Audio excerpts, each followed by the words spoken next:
out the signals for the Baltimore Colts. Unitas gives to Amici. The Colts are the world champions. Amici scores. It's amazing, sensational, dramatic, heart-rending, exciting, thrilling finish in the history of college football.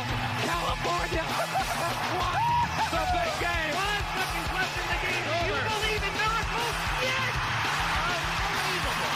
This is Phil Steele. This is Mike Burnham. This is Wes Durham. This is Mike Ashley. Hi, this is Chuck Foreman, number 44 of the Minnesota Vikings. Woo, mercy, this is handsome Jimmy Vane, the Boogie Woogie Man. This is Coach Fry with Virginia Tech Football, and you are listening to Big Dog Sports Talk.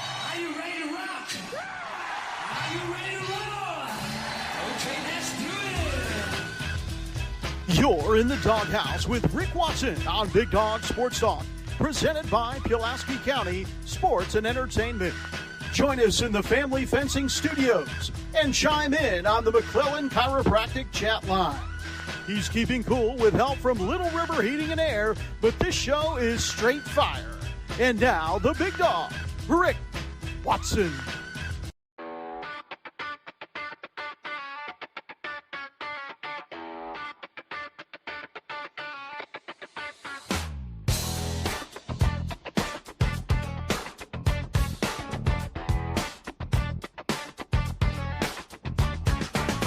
Rick Watson's got the mic, he's the big dog king.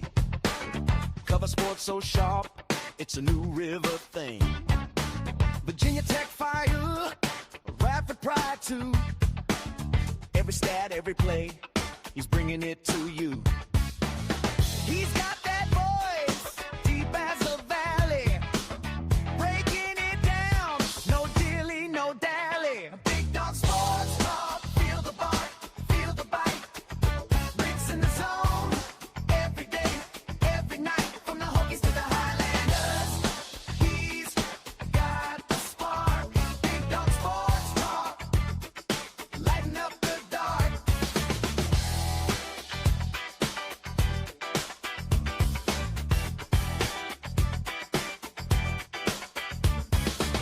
He's got the scoop, faster than a sprint.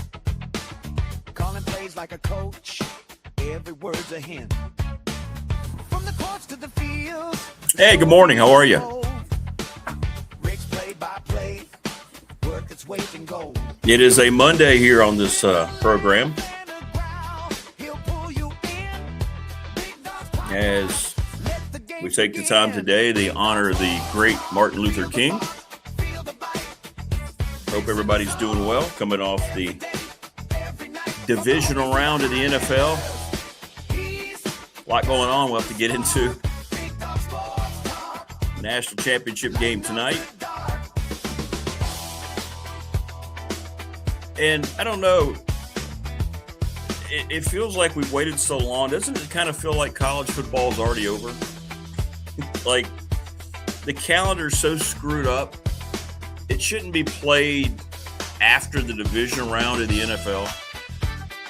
You need to tighten up the calendar, right? Don't we need to tighten up the calendar and have college football done before the wild card round? Right? But anyway, we'll look at Miami and Indiana. Phil Elmassian is going to join us, and today it's what everyone has been waiting for. Hey, Ashley Live. Hello. I'm just going to say TRX1. Good morning. Please subscribe, like, and share our channel. Phil Elmassian is going to start looking at the Virginia Tech portal class, and that happens today. Of course, we're going to take it in sections, and we'll see which direction Coach wants to go. That'll be fun, and I know you've been looking forward to that. He's extremely thorough. It's good stuff. Also, Todd Grantham, the defensive coordinator at UAB, will join us at 7:30 before his team meetings. I don't believe we're going to have David Smith today. I didn't hear from him. I know he's been traveling a lot with work, so if David reaches out, we'll have him on. And we'll talk about divisional playoffs. So we got all that going on today. Good stuff. Hope you're doing well. And if you're like me, if you're fortunate to have Dr. King Day off. Well, it's good because I'm going to go back to bed. From Palm Coast, I have pointed this Ram 5.78 Hemi North I-95 Highway. 9.5 hours. This Virginia farm boy will arrive in Mom's Blacksburg driveway. BDST is live and online. Yep, sir. And don't forget this Friday, we're going to meet up at the Super Bowl. And we're going to hang out. So hopefully you can come out for a little while. Coach Elmassian was going to try. I don't think he can make it. How great would that have been? You could have just talked to him right there. But we're just going to hang out for a few hours. We'll plan one of these down the road as well when we build up. When we get to 1,000 subscribers, we'll have that 1,000 subscriber celebration. Good morning, Opal. How are you? Well, let's get right into it. Controversy surrounding my beloved Broncos. It was by far the best playoff game of the weekend. It was really a terrific game. Felt like a college football game, like a pinball machine. Bills, Broncos. But a couple of awful things because now the whole game is coming down to, was it a catch? Was it an interception? I've seen that play. You've seen that play how many times? And it's been ruled probably 50-50 catch, down by contact, 50-50 interception. I've seen angles where it looks like he didn't control it and had it ripped out of his hand. I've seen angles that look like he was down. I don't know. I know I'm just going to be honest here. Just because it benefited my team doesn't mean that I'm like going to sit here and staunchly defend it. If I were a Bills fan, I would be very upset. I get it. I don't know. Beyond that, though, that was the one play that Bills fans are focused on, and many people in football. I get it. I hate that it comes down to that. It kind of puts a gray cloud over the whole thing because it was really a hell of a football game. And then I can't even take a deep breath after it's over when Will Lutz makes the overtime field goal and you're about an hour after the game, not even an hour after the game. And I like to watch on X, always watch Sean Payton on the Broncos account. I like the post-game press conference. I like to see what he has to say, and usually I listen to Bo Nix. Well, I noticed Bo Nix didn't come out, and I was thinking, well, maybe he's just taking some time. I saw that he kind of got shaken up, and then we find out because after the presser, Sean Payton comes back out in his non-football attire and announces that Bo Nix has broken his foot in 2 places and he's out for the rest of the postseason. It was just – so now Jarrett Stidham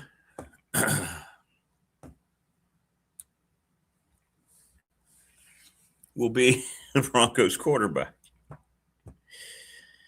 against the Patriots, who, of course, have the upcoming Drake May. Wow. So we'll get your thoughts on it. Last night, the Rams won in overtime, 2 overtime games this weekend, 20-17. After they allowed just an unforgivable play on 4th down. You saw that, right? On that end of the game, under 2 minutes. They were chasing Caleb Williams backwards 20, 30 yards, and then they let him just kind of throw it in the corner of the end zone. There was nobody near the tight end. I don't understand. Did he push off? It kind of looked like it. But it didn't matter. The Rams got it done. So the Rams will play the Seahawks. It'll be a NFC West rivalry for the NFC Championship. And once again, the last time the Broncos hosted and played in an AFC Championship game, it was against the Patriots in Denver. And that'll be the case again. And I don't know what the vibe will be out there. I mean, you can't like Denver's chances. I saw immediately they're 6-point underdogs. That's huge. You think about being the number 1 seed at home, and you're 6-point underdogs already because of the whole Jarrett Stidham thing, and I get it. And it makes me, on the other side of it, you're thinking, great, my team makes it back to the championship game for the first time in 10 years, and now they can't go in there with full ammunition. They got to play without the quarterback. It's only the most important position on the field. So you hope for a miracle, but you don't expect it. So we can talk about all those things if you would like. Miami and Indiana. Indiana 7.5 points, going to play in Miami's home stadium for the title. More ridiculousness coming out of the portal this weekend. Just so many articles written. Guys now complaining because they're getting screwed over by their representation, these agents that they have brought in. It's very, very interesting. I'm trying to find the stat here. How about the image of the 49ers coming out and doing this stupid dance, and they go out and get beat 41-6? But anyway, it's over 10,000 portal guys. There's still, I don't know how many. Here you go. So here's your final transfer portal update. 10,965 football players entered the portal, counting FBS, FCS, Division II, and Division III. There's still 6,671 players who are still active in the portal and hoping to sign, most of those in Division II and Division III. 40% of the portal guys are still looking. 64% of the FCS portal guys are still looking. So, yeah, there we go. And now you have players saying, hey, we've been told we could go back to our school, but we've been replaced already on our roster. So Xfinity's out now too? Really? I didn't know that, TLB. We had to go through that with Verizon, obviously. So now it's two major communications companies that have gone down? In the span of a few days? Yeah, Morris, you should. You should stop in Columbia for a quick Manhattan. I don't know if Jen is back yet. I think she was flying back either tonight or last night or this morning from New York City. She would love to hang out with you if she were around. She would love to share Manhattan with you.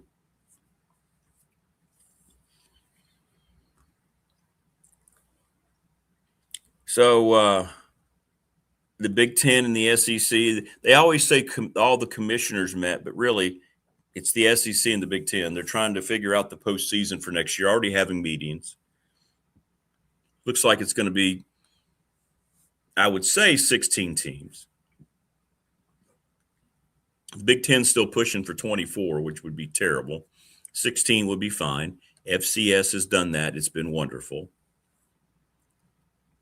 So we'll see what a bunch of irresponsible people who are only worried about their own self-wealth come up with and what's agreed to and what ESPN gets involved in.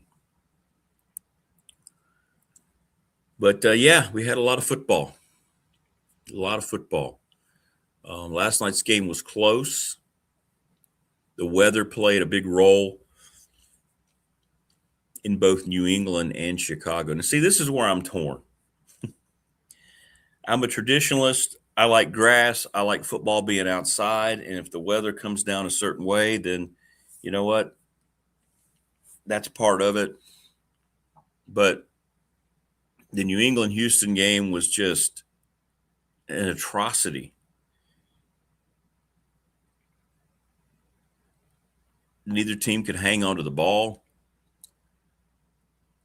Snow on the ground last night.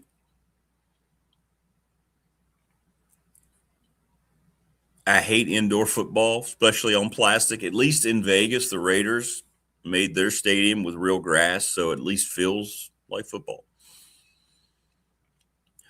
So, I don't know. Where do you land on that? Would you rather see the game indoors in kind of this dry, emotionalist environment, but at least the game would have had no elements? I mean, we all grew up watching these old NFL highlights of all these games. You remember the Ice Bowl, the Cowboys and the Packers? I mean, the elements have played a big part. Snow games, wind, rain. Remember when the Bengals and the Chargers played? What was it, 81, 82? It was like, I think the wind chill was minus 20 or something. Kenny Anderson won. But I'm a traditionalist. It doesn't bother me, but I've seen a lot of people today. Maybe it's just where we are in terms of generations. They want everything to be in this kind of generated environment. What's up, K-State Rob? Rams-Bears game, best I've seen in a while. I thought the Broncos-Bills game, you have to take out your fanship. You don't think about it at the time when you're watching because you're so invested.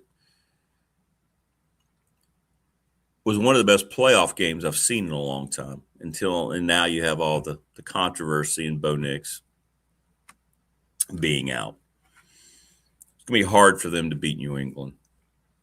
I hope people, if New England does go in there and beats Denver, I hope people don't try to take away that accomplishment. I mean, it'd be incredible for Drake May in year 2 to go to the Super Bowl. They've been good all year, and they could probably beat Denver with Bo Nix.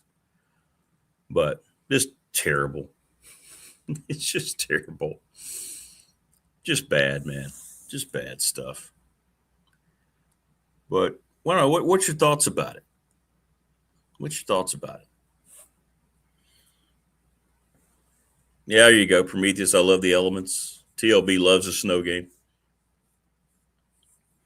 And that's kind of the way I fall. I mean, I want everything to be on grass.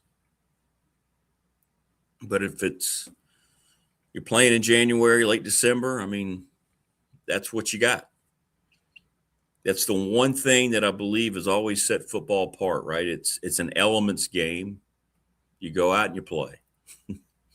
Remember the fog game that was the Bears and the Eagles playoff game? I'm just trying to think of all these different instances that we've seen. It's good stuff, man. But injuries happen. Jarrett Stidham hasn't thrown a pass in a regular season game since 2023.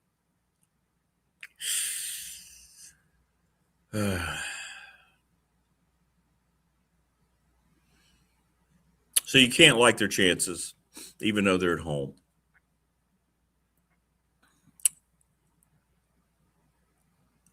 Josh Allen getting a lot of criticism. He did not play well. He gave the ball up a lot of picks. But the Bills still had a shot to win the game. Prometheus says his best football memory was playing Christiansburg in the rain.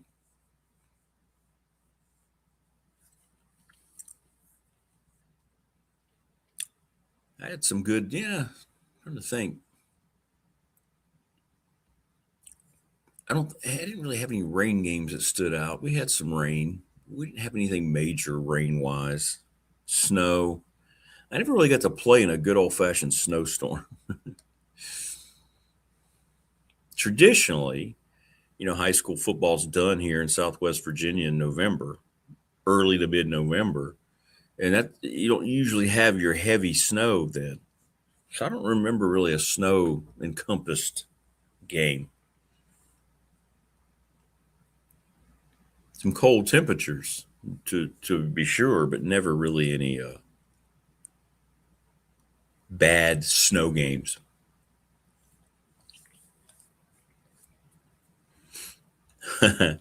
Oh, the muddy mess games. Yeah, I know. See, and there's something to be said to that too. You don't get that anymore.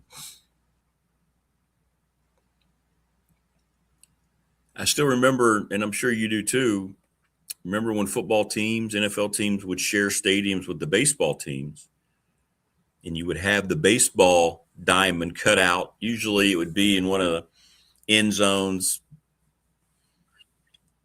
and you would have the uniforms get dirty, and if it rained, they get all muddy. Tackles made there at second base. It was awesome. It caused some problems, though, with footing. I get that. Because you'd be on grass one minute. Oh, here's the dirt.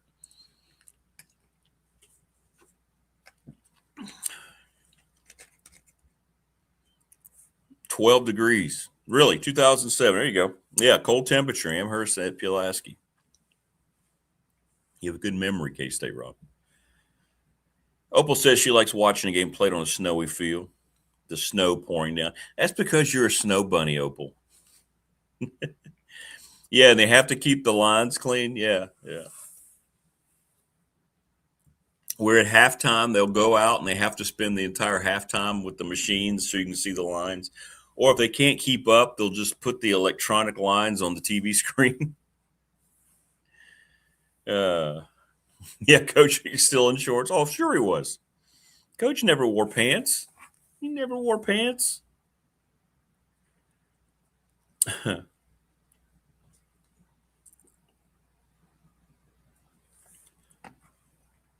But yeah, please subscribe, like, and share the channel. But the games this weekend, again, Broncos-Bills was special, and then now we're mired in controversy. Nix is done. I don't know if the Broncos defense is capable like it was in 2015 of winning a game by itself. I think Drake May's too good. Their receivers are really good. Yeah, I know. Aikman looked great. You know, Troy Aikman continues to get better. He does. He's if Greg Olson's not going to be involved, anymore, but Aikman's good. He does a nice job now because I think he stopped caring. He stopped caring and just decided to go ahead and just tell it like it is, and that's what you need as an analyst, I had the game muted with Romo on it. I had the game muted. Did not hear the Nance Romo commentary, so I couldn't tell you.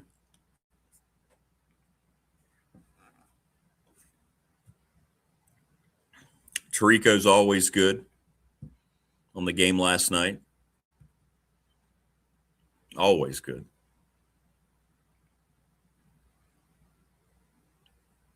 So, yeah.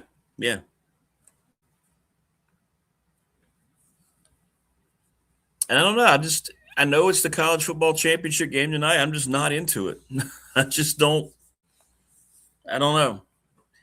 College football should already be over. I'm in the middle of college basketball season. I'm in the middle of the conference races, and I'll watch it, but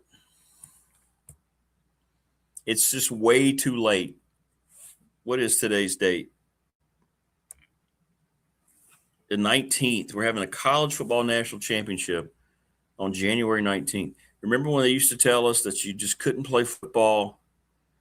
You could not play football because, late because of the calendar, the academic calendar, and the stress of students. Now you don't hear any of that anymore because that's, nobody cares. Yeah, that's right. You're right. 7:30.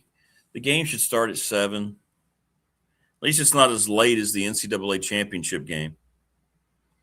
But being played on a Monday, college football is a Saturday game. And I know the NFL has their divisional round. That's why you need to move the calendar and play it earlier. You need to play it before Wild Card Weekend. Get college football done. Just dumb, man. So tonight's, it doesn't even feel right. It doesn't even feel like a championship game. Xfinity had it muted for me on Saturday. I can't say enough about their impeccable service. What's up, Knicks fan? My wife called Sean Payton and asked, for real, though, hearing the news about Knicks was shocking and deflating. Yeah, exactly, man. I couldn't believe it. At first, I'm watching it because I got the notice Sean Payton is coming back. Oh, okay. And you're seeing the announcement, and you're like, is this for real right now? I mean, you could tell something was wrong with Knicks. He kind of limped off. I don't know if it was on the Bosa late hit. I don't know. And none of that stuff should have happened. There was a holding at the end of regulation in the end zone that they missed too. So everybody who's upset about the Was it a catch or an interception? It never should have gotten to that point. And many people have shown that highlight over the weekend. But it's something they will never call in a playoff game. But, yeah, there was a blatant hold. I know, Prometheus, exactly. And the game ends at midnight. How do you stay up?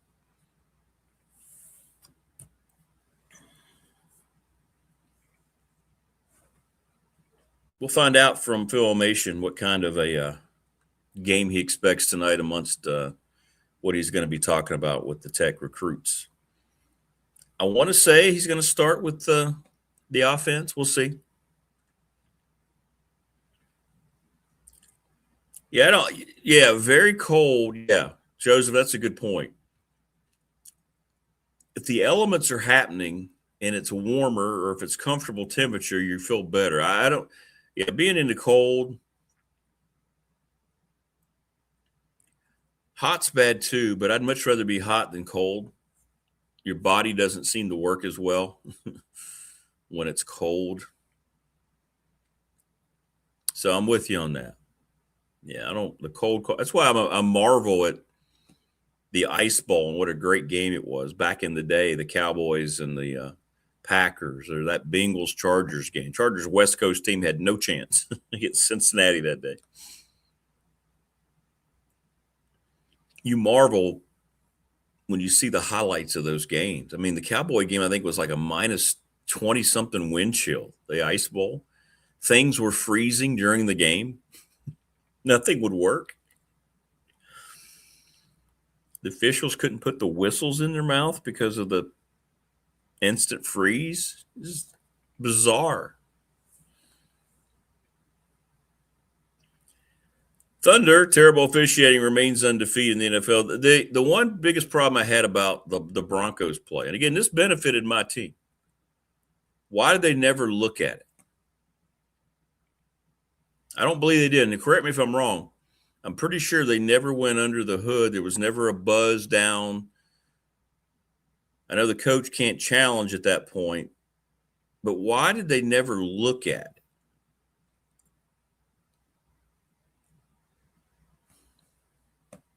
And if it is a 50-50 ball, which, like I said, I've seen it being called both ways.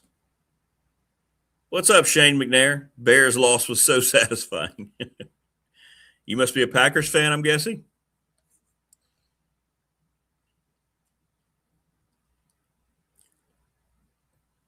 But why did they not? I don't think they replayed it. Did they review it? I don't believe they did. I never saw a review. There you go. Go Pack. I thought so. But yeah, I don't know why they didn't look at it. A little strange for me. Very, very strange.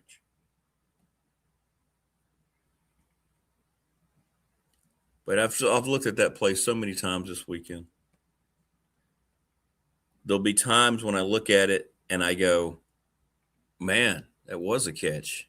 Bills got screwed. And then I'll see it again from the third angle, the one that decided it, and I'll go, that wasn't a catch, was it? He was bobbling the ball and it got ripped out of his hand. It's just one of those plays. I hate that it came down to that. It's going to overshadow the game. That and the Knicks injury. Yeah, there were hard calls this weekend. And you already have a heavily critiqued and criticized NFL officiating crews all over the league, and then you have these plays. And yeah, I hate to have to make that call too. I wish they would have looked at it. People were hitting me up on our Professional Door Incorporated text line. Yeah, they did not look at it, and I don't understand that. See, this is where you start to wonder why. Why did you not? That's why you have instant replay. And then I could have lived with it because I saw the play happen live, and they showed the replay, and I said, well, they're going to look at this.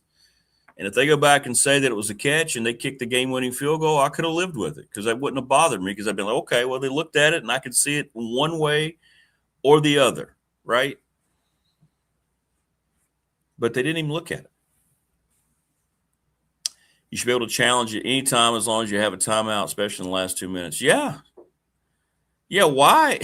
Why do they take that ability away, Prometheus? I don't know. I don't know.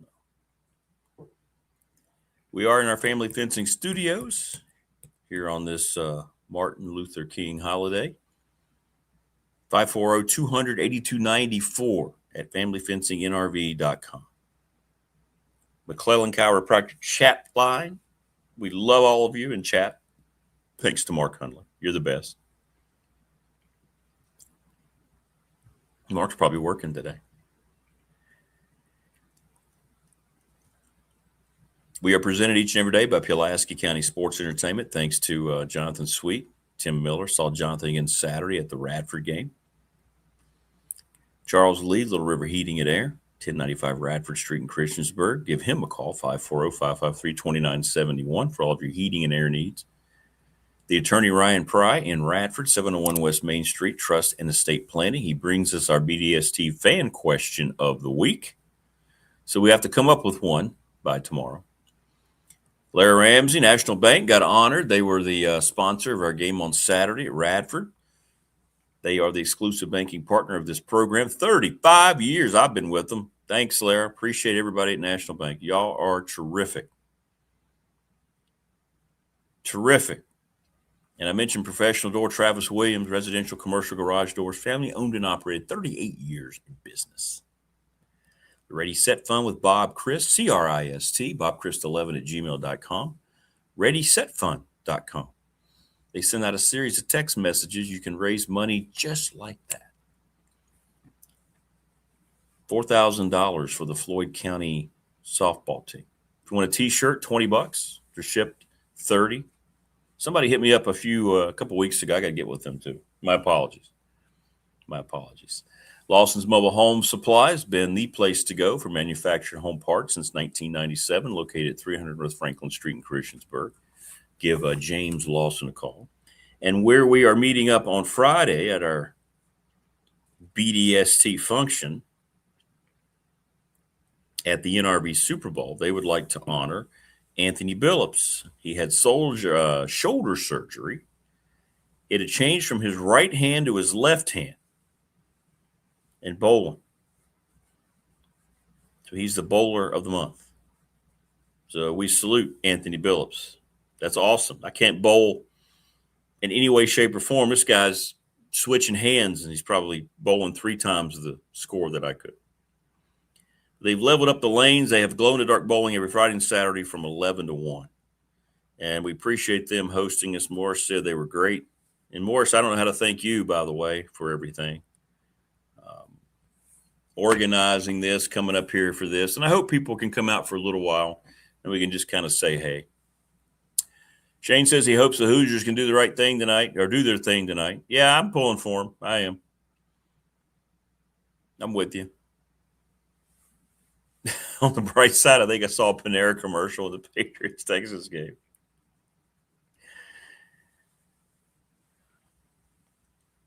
Yeah, I don't know why they didn't look at it. And that's what bugs me about it. Even as, the fan beneficiary of the whole sequence. Don't like it. Like I said, if I were a Bills fan, I'd be pretty upset. And I think that part alone would upset me. But so many people, man, it was all over X. It still was yesterday. And the majority of people yesterday, after they looked at it, said it was not a catch. That Cooks did not catch the ball. I know I did. I had the volume down. I know, Knicks fan, you and I both Broncos guys. I don't know. That's what I'm saying. I'd already resigned myself to thinking that was a great throw by Allen. If they review it, and I was already assuming the review, like I wasn't even questioning whether it was going to be reviewed. And I'd already said, well, they're going to look at this, and if they say it's a catch and they kick the field goal, then you know what? So be it. It's Josh Allen's time. And then they just kept playing. I was like, why did they not look at it? And then I get on X and they're all saying, why do they not look at it? I don't know. But it makes you feel weird. It was a weird vibe. And then we got the Knicks news, and it just totally washes out. Nothing to look forward to on Sunday. I mean, it's going to be hard. It's nothing against Jarrett Stidham, nothing at all. He just hadn't taken a snap since 2023. How can that guy walk into that role against that defense? The Patriots defense is really good. Mike Vrabel, you don't think he's going to just cause all sorts of – I mean, come on. That guy, there's no way they can win unless the Patriots help them. And it sucks because you get to the AFC title game and you lose the most important position on the field. So it's going to be probably what it is. It won't be a huge blowout. The defense will probably make some plays, but the Patriots will make, more now. Stidham knows the offense, Joseph. He's capable, but he hasn't played at all. That's the problem. Like, he has 0 snaps. So I don't know. I think it's going to be very difficult for him to come in and try to win an AFC title game. Now, the crowd, they're going to have home field in the crowd, and that'll help a little. But Patriots are really good. They're good. What's up with C.J. Stroud? What was it, 5 picks yesterday? Allen throws 5 picks. And by the way, Bills fan, your quarterback was giving the ball away. I don't know what happened before halftime. Terrible decisions. I mean, there was a lot more going on than just that play in overtime. Thunderman says crazy that a team that couldn't win the ACC championship is playing for a natty while the mighty SEC is nowhere to be found. Correct. Absolutely. Yeah, ESPN and Greg Sankey will continue to say, hey, it just means more.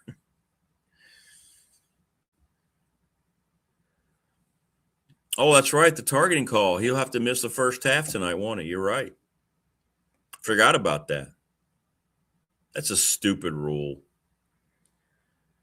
College football has so much wrong with it. The targeting rule just needs to go away. The carrying over into the next game, what does that even mean? Why? Knicks fan says his sister's a Bills fan. She haven't talked to her since the game. I know she's pissed. Well, yeah. I know.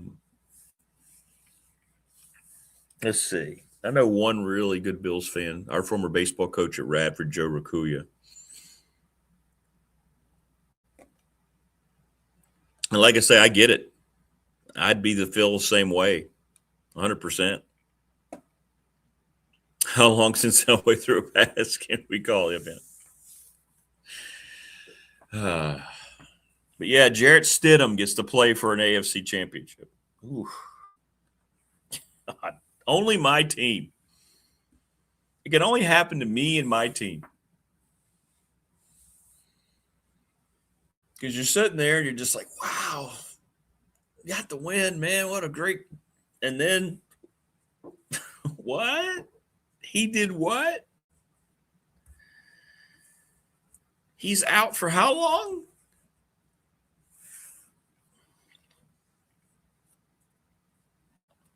I felt bad for Allen. He was out of control, emotional crying, and, Pete's getting a lot of hard time for that. But the guy, shows you how much it meant to him.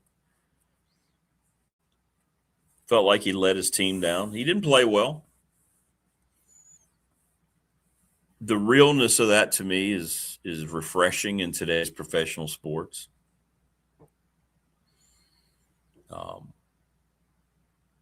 So yeah. The Bills did one of the most miraculous things in the history of this league when they went to 4 straight Super Bowls. Nobody's ever done it. Nobody will ever do it again.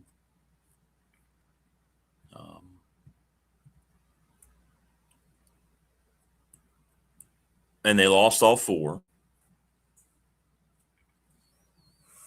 The only one they were really competitive in was that Giants game and the Whitney Houston anthem.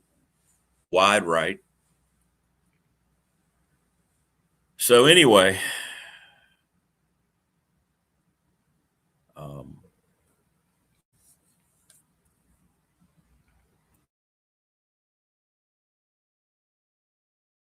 Never count the Broncos out. Look at that power through.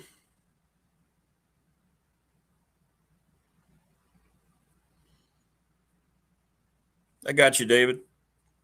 We might do something on Friday, he says. Yeah, he's busy. We'll get caught up. Never count the Broncos out. Look at that pass Tebow threw. Yeah, first play of overtime. But Tebow had been the starting quarterback, even though he wasn't a great one. Did he really, Opal? I'm not surprised. Romo called Josh Allen Patrick Mahomes during a play analysis. Really? Yeah, he's terrible. He's terrible. It's disappointing. I thought he was a breath of fresh air when he first started. TLB says, I hope Morris isn't crying after tonight's game. Yeah, Morris from the Palm Coast driving. He's got money on Miami.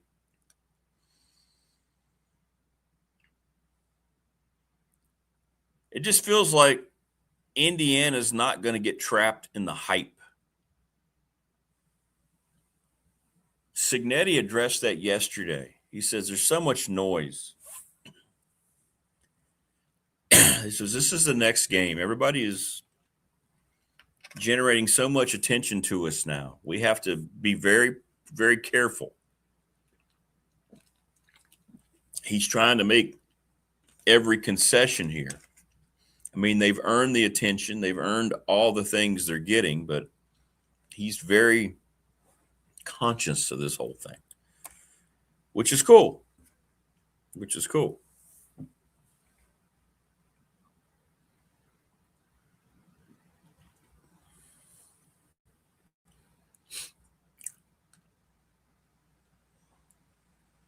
I'm sending Coach Elmo his invite right now. So we're going to try to get David on.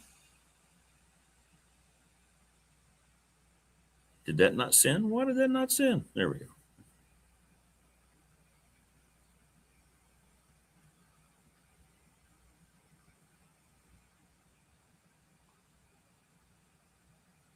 There we go. Now it's sent. And I'm letting Coach Elmo know that it's there. Okay, so he'll jump on here. We're going to start looking at the Tech portal class. I was a big Tebow fan. Wish things could have turned out for him better. Yeah, I think if he'd have switched positions, he could have stayed in the league a little while. What he's doing now with his life and helping people is great. I think he's a really good dude. Tim Tebow is a really good dude. And he'll always have that moment. He played well that year that he was the starter. He did. For me, just think it'll either be a close game or Indiana blowout. I don't see Miami blowing. Yeah, you're probably right on that. I could see it being a 2-score win for the Hoosiers. If Tom Brady could have been there yesterday, he showed them how to throw a spiral. Game results might have been different. Yeah, it was a quarterback play in that the elements in New England was just terrible. And some of those Caleb Williams throws last night were just terrible. But any event, Todd Grantham at 7:30. He had to be on at 7:30 because he's got meetings today. By the way, UAB is absolutely killing it in recruiting, and a lot of it has to do with that gentleman. Coach Elmo, how are you? Good morning. Well, I told him, I said, hey, if you win and go to a bowl, send me a check. If you don't, you can blame it on me. Well, I'll tell you what. I know Todd was saying 30 recruits already on defense, just on defense. So, wow, that's incredible, man. That's incredible. It's really interesting, Rick. When you're looking at the portal, it's a good news, bad news. Your bad news is you're going to have about somewhere numbers between, I think, at least 20 to 30 players leaving your team. Just about, I would think that's average with the Power Four. Sure. I think, just getting involved in this now. But, you go out and you replace them. It's like, okay. And as you mentioned those numbers earlier, I've always believed this. 45% to 55% are being told to leave. And then they'll have no. And here's the disaster of the portal. And the NCAA ain't figured this out yet. And the players and the agents and the parents. Once you leave the portal, you come into an office and say, I'm leaving, you're gone. Yeah. Your scholarship's gone. we've got a guy to replace you right now, today. So they can't hold you hostage to a point because you are replaceable. And so those kids will have nowhere to go. They're out. They're out of scholarship. They're out. Yeah. Where are they going? Nowhere. Yeah. Where they go? 50% of them are going to be out without a scholarship, leaving a situation that, there's very few. I mean, and years ago, if you ever told a kid to leave the program because he couldn't play, you would be barred from going into that high school again. Yeah. You could never go into that high school again. But now today, it doesn't matter. You tell a kid, walk column in and say, son, look, you're not playing here. We're going to replace you. You need to leave. And that, you know what? And that's, okay. It's crazy. But, I got a chance to look at these kids. I did 20. I don't know. Here's the thing. Some of these kids I may go over today, they may not have, they may have committed, but they may have jumped ship going someplace. There may be kids they've added, yesterday sure. Yeah. or today. So I'm going to miss a few, but I did about 20 kids. At least 20 kids. And well, how do you want to start it? We don't have to do it. We can take the time. You want to go on offense a little bit? Yeah, let's do offense first. I think everybody, of course, the quarterback. That's a great place to start. Ethan Gruckmeyer. I figure, the old we'll hold that to the end, but I'd rather start with that. Let's get off with a bang here with the guy who's going to be the face of the program for a few years. Hopefully, it all works out. Now I'm going to have to pick up my notes and read from them. I hate doing that. No, Coach, that's fine, man. Yeah. If I was in a staff meeting, this would be like if we had a staff meeting or a scouting meeting in the scouting department, and you and I were, and your audience were a part of the scout. So that's how I'll spin this. That's perfect, man. That's great. Yeah. But as they say I used to say about staff meetings, the head can absorb what the ass can endure. So I'll go as fast as I can. I'll give you the cliff notes. But what's interesting, here's one thing that's fascinating, Rick, just fascinated me. Of the 12 Penn State players that he committed, 5 of them had 0 snaps. I'm on this site, this PFF. I don't know what that stands for, but Todd, because of my obligations to evaluate players for him, got me hooked up with this site. The Pro Football Focus, yeah. Thank you. Yeah, it is amazing. I don't know how they do this, but you can break down. You get the total number of snaps, but then you can go to see certain filters where missed tackles, assisted tackles. It's decent. Yeah, it is ridiculous. It's like, oh my God. And it's so much easier. When I do the high school kids for Greg's show, it's hard because you're on the huddle highlight tapes and you're looking at sophomores and juniors, and it is so hard these things are clean.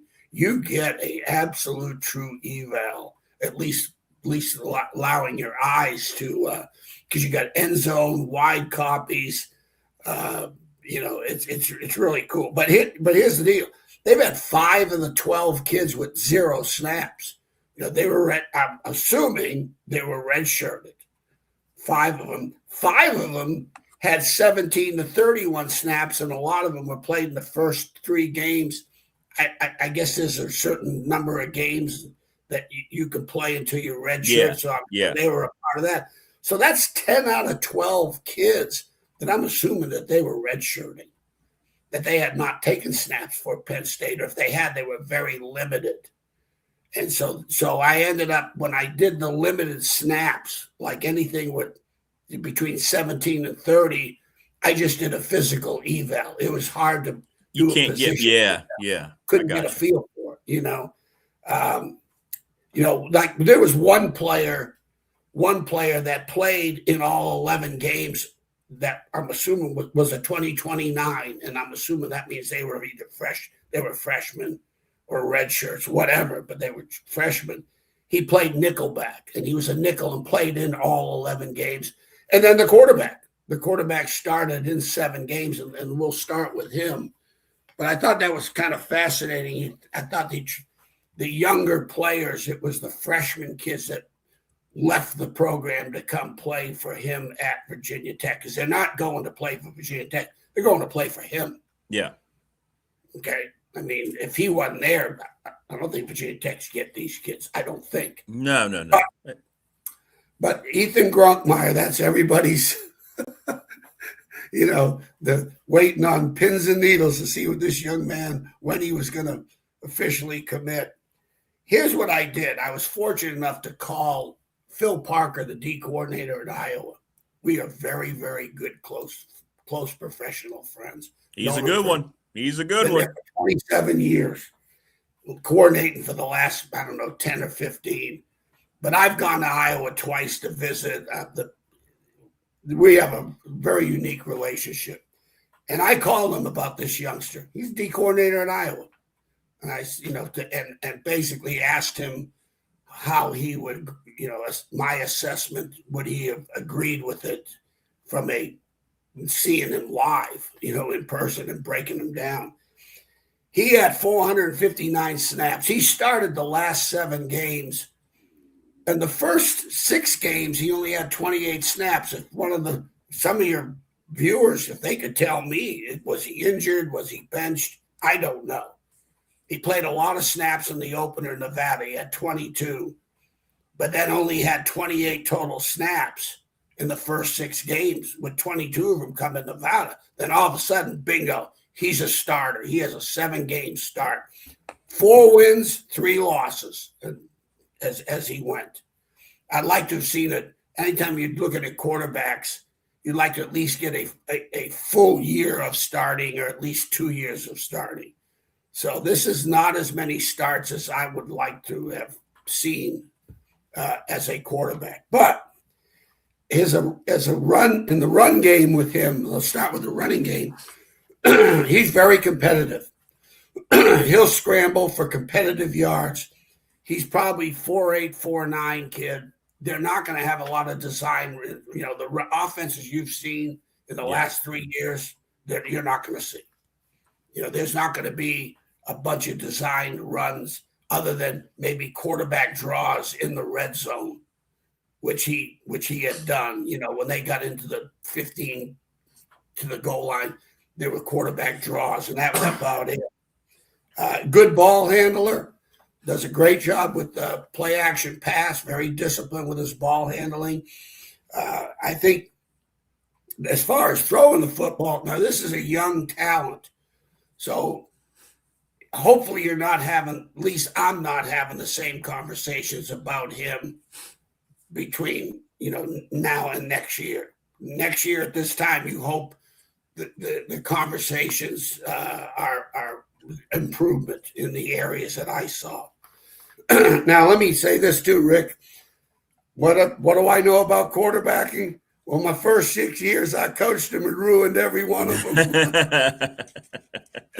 If they threw interceptions, we were grabbing face masks.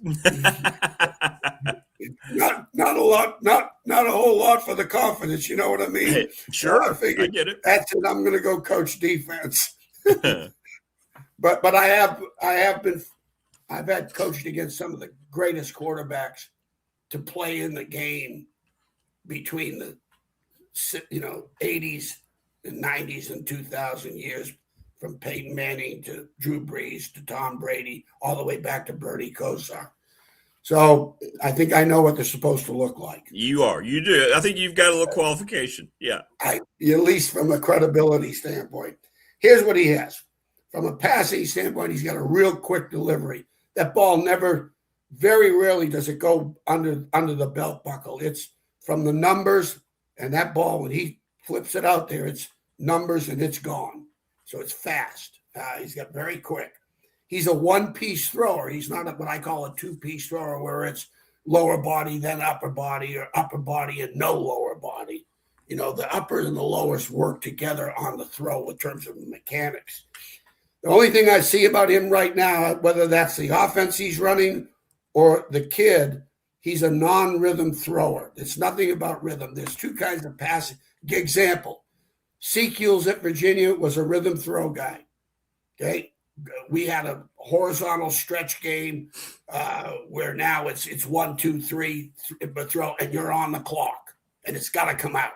Okay, takes the pressure off your offensive lineman. When you're a rhythm, when you throw on rhythm, you take your pressure off the offensive line. You're looking at 3 seconds, and it's 1, 2, 3, bang, ball's coming out one way or another. He is a non-rhythm throw guy. He's what I call a spread guy.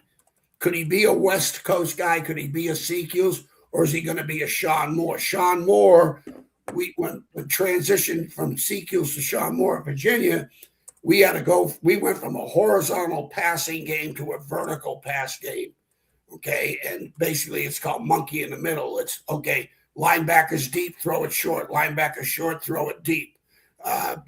Deep vertical routes, putting a high-low stretch on defenders as opposed to a horizontal right and left stretch on defenders. So your rhythm throw guys are horizontal guys. That's a part of their game. A lot of quick game, particularly. This guy is a intermediate to deep ball, from what I saw, and the intermediate throws. Here's what he did as a non-rhythm throw guy, which he could develop into a rhythm throw. It just depends on what kind of offense they're going to run. Because the last 7 games, Franklin wasn't there. And I'm sure being an offensive coach, he'll have some inputs as to what he wants out of that quarterback. Sure he will. Sure he will. Yeah. Okay. Here's looking at his intermediate throws. He makes the hard ones look easy. And then when he's in the short game, he makes these easy ones look really hard. All of a sudden, these deep in cuts or deep out cuts, they're hard throws, and he makes them look easy. But all of a sudden, the flat throws, the swing throws, things of that nature, he makes those receivers work. The one thing about Virginia's quarterback this year that always impressed me was how accurate he was. He put it exactly where it was supposed to be. Yeah, more he did. For the receiver. He was so accurate, his interceptions were easy to catch. But so this kid, his interceptions are harder to catch on this kid. He only had 4 of them in 7 games. That's a hell of a number in 400 plus snaps or 200 plus in attempts. He had like 200 plus attempts. He only had 4 picks. So again, he makes hard throws. He makes easy throws look hard throws look easy. But the only other thing I saw, and I'm going to chalk Cox this up to experience and not necessarily kid, because I think he is a tough kid. When you watch him scramble, he didn't slide much. He was fighting for the yardage in the first downs. But when Iowa pressured the crap out of him, and I knew what they were doing because I've run Iowa's defense, and back in the day at Wisconsin, we kind of in Nebraska, but. And when he felt the pressure, man, he was a nervous Nelly in the pocket. That ball would be pumping, the feet would be moving, and if I'm going to chop that up to experience. I hope we're not having the same again. Yeah, right. I hope we're not having the same conversation about him a year from now because he's got more experience. He's a little more poise in the pocket when there's pressure. As soon as he felt pressure, as soon as that pocket started to collapse, man, he wasn't very poised. And I'll chalk that up to experience. The last thing I'll say on him, Rick, on the deep balls, he sprays them. They're all over the place on his deep ball. He's not a very accurate deep ball thrower. But, hey, Peyton Manning wasn't either, and that's what I felt like going into the Gator Bowl, and I launched his career. He was on point for that game. So that's another conversation you hope in a year from now that you're not having. The one thing Kyron Jones, I always felt like was an accurate deep ball thrower. His deep balls were pretty accurate for a thrower, not necessarily a passer. Right. Okay. Right. So that's your quarterback. You know what? The other thing I did, Rick, I think you'll really appreciate this in my brilliance of evaluating. Yeah. Instead of giving him stars, 2, 4, 7, and the 4 stars, 3 stars. I put dollar signs in place of the stars. So instead of rating them a 4-star or a 5-star, now this guy here is a 3 money dollar sign. Okay. I did 4 was my highest paid. I don't know what that figure is. Hell, I no idea. But I instead of 4 stars, I put $4 signs were my highest. Then 3 were then 2 and 1. 4 are impact guys that can really should be able to, you're winning 9 games, 8 games with this guy. And that's my magic number today, 8 or 9, no less than 8, and hopefully 9 would be that they can impact the program. He's a 3 money guy, and hopefully within the spring, the preseason, the summer, the preseason, he turns himself into a 4 money guy because you know what? They're going to need that. He's going to need to be a 4 money guy. Well, it sounds like the good news it sounds like, Coach, the good news for Tech fan is it's just a matter of more experience, like you're saying. Without a doubt. It's going to develop. Like he's a guy that should be able to develop into what Tech fans are hoping. He's, I liked him. Would I have a problem coaching against him as a freshman? No, I wouldn't. He's not Breeze. He's not Brady. He's not Bernie. He's not Peyton Manning. He's not even close right now. Could he get to that point? Could he get to the point where he may be an NFL guy?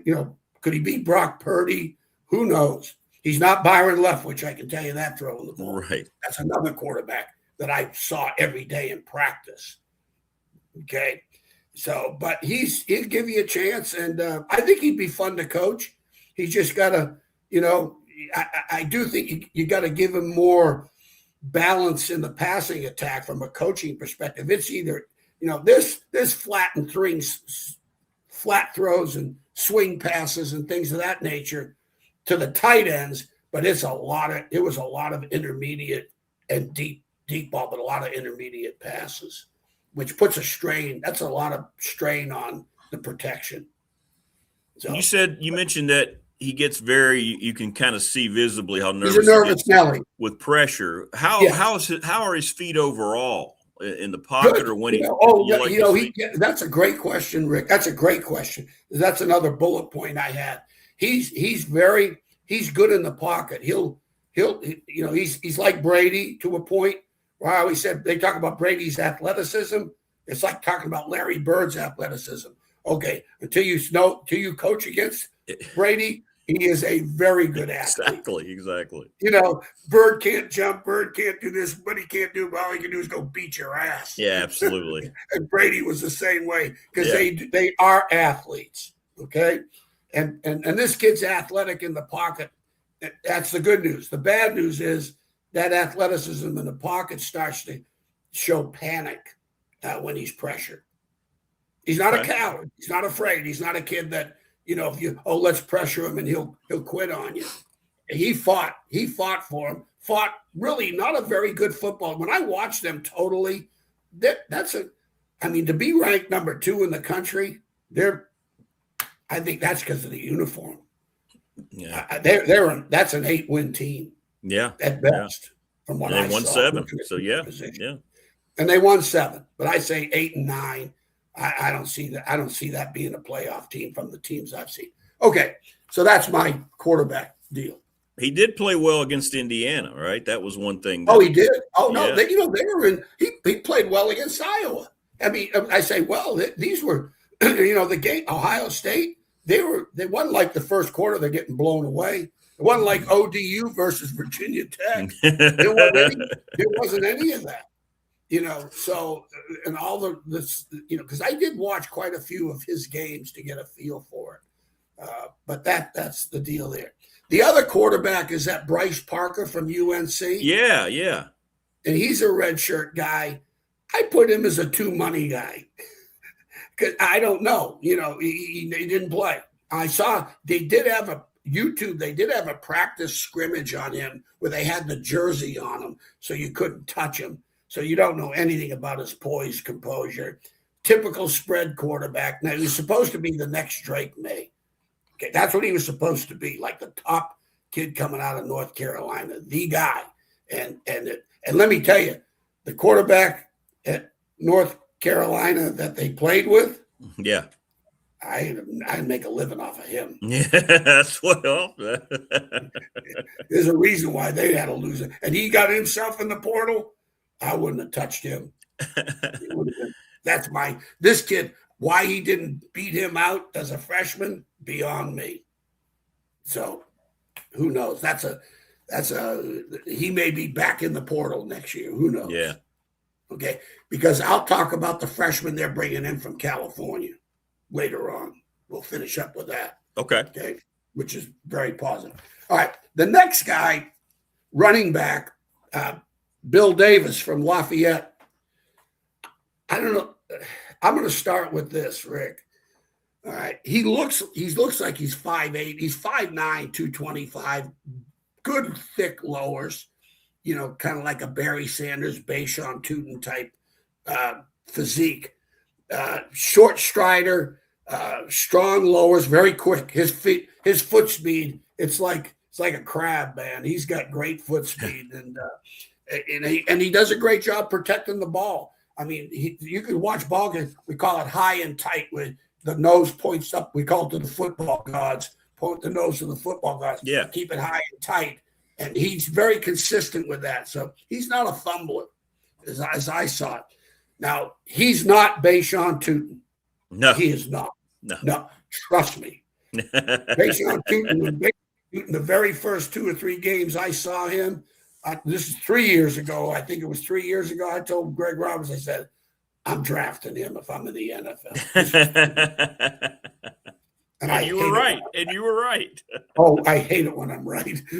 Because there were 2 things he did outstanding. A kid coming from A&T going into the Power 4 with that talent.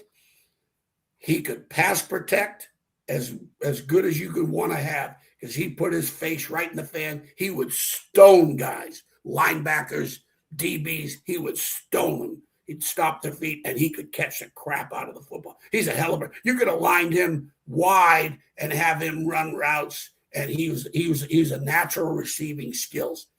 These are the 2 things this kid does not do. Okay, and Joe Tiller used to say they either can't or they won't. that was Phil. He either can't do it or he won't do it, and you got to figure this out. But he's a very poor pass protector, really poor. He throws his shoulder into it and not very good. Now, is he a one down back, coach? Is he like just a one down back? Is he just like a one down back then that you would bring in? If you're throwing the football, you don't want him in there. Okay, because he's not a great receiver. He's not a great pass protector. Can he run the ball? Can he get you yards and positive yards? Can he do yak yards? Block it for 4, he'll run for 4. Block it for 10, he'll run for 10. But he may get, you block it for 4, he could get 10 on a yak yard after contact. Okay? He's probably a 4.5 guy, 4.55.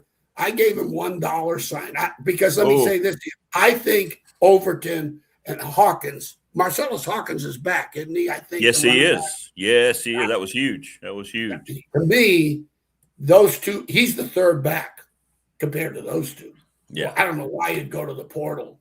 Now listen, this is why I'm retired. These coaches are a whole lot smarter than I am. They know a whole lot more about them than I do. But I think Hawkins and Overton, I evaluated Overton coming out of high school. He's really good. I said he's going to have an impact in the program. I don't know why, for whatever reasons. It's just like Benji Gosnell. Where the hell was he? Right. So whatever. But he's a one money. He had $1 sign for me with a question mark. So that's him. Okay. Now here's some good news. Luke Reynolds, the tight end. Yeah, the young tight end. Yeah. Because when it's all said and done, from a quarterback's perspective, when we were at Virginia. And Sean Moore's sophomore year, we struggled a little bit. We won 7 games, but he struggled a little bit in transition from CQs to him. Once we signed Terry Kirby, he became a better quarterback. Yeah.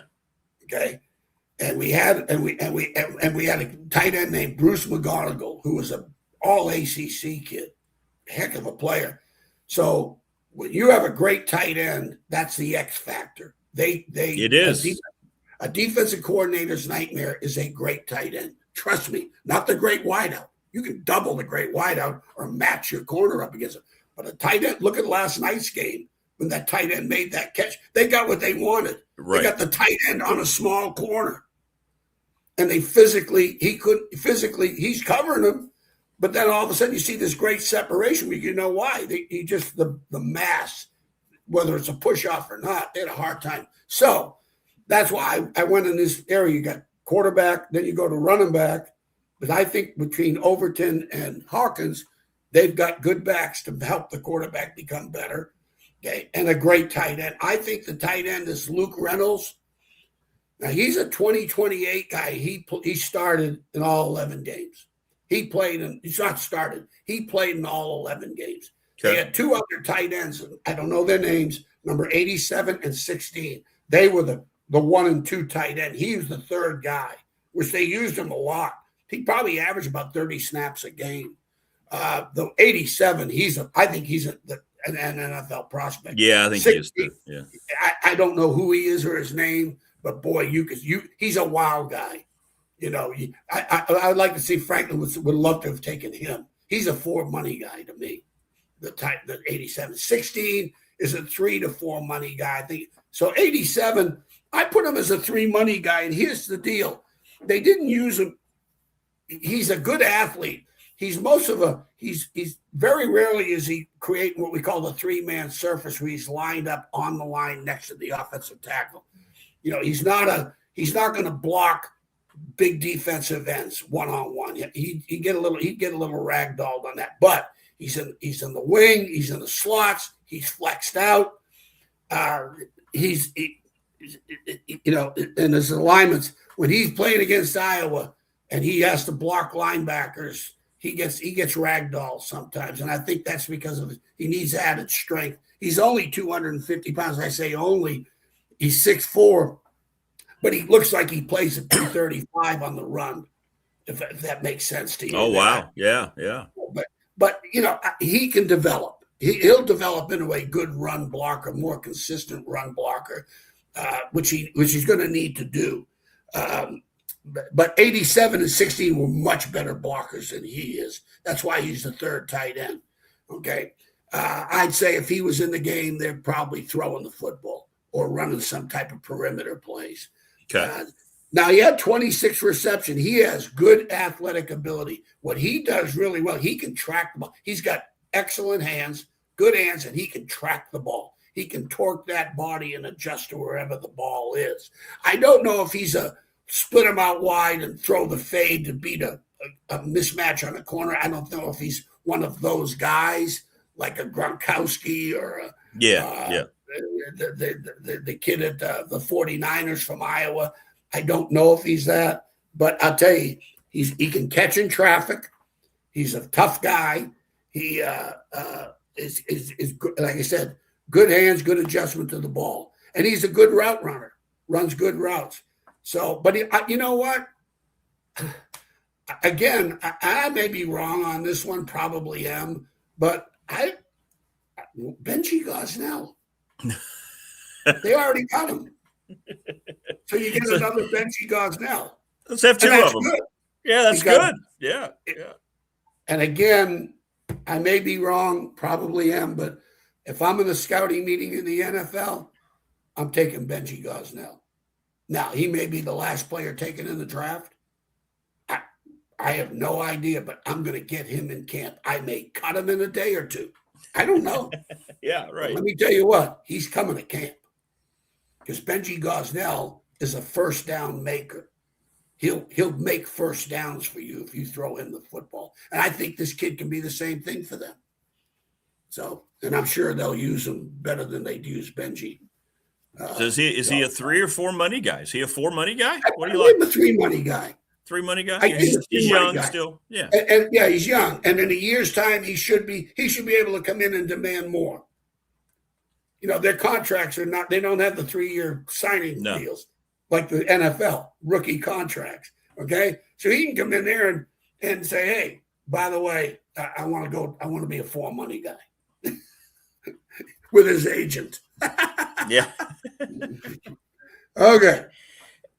So that's that triangle position quarterback. So 2 out of 4 you really like. You're kind of backup quarterback is what he They'll is. Be starters.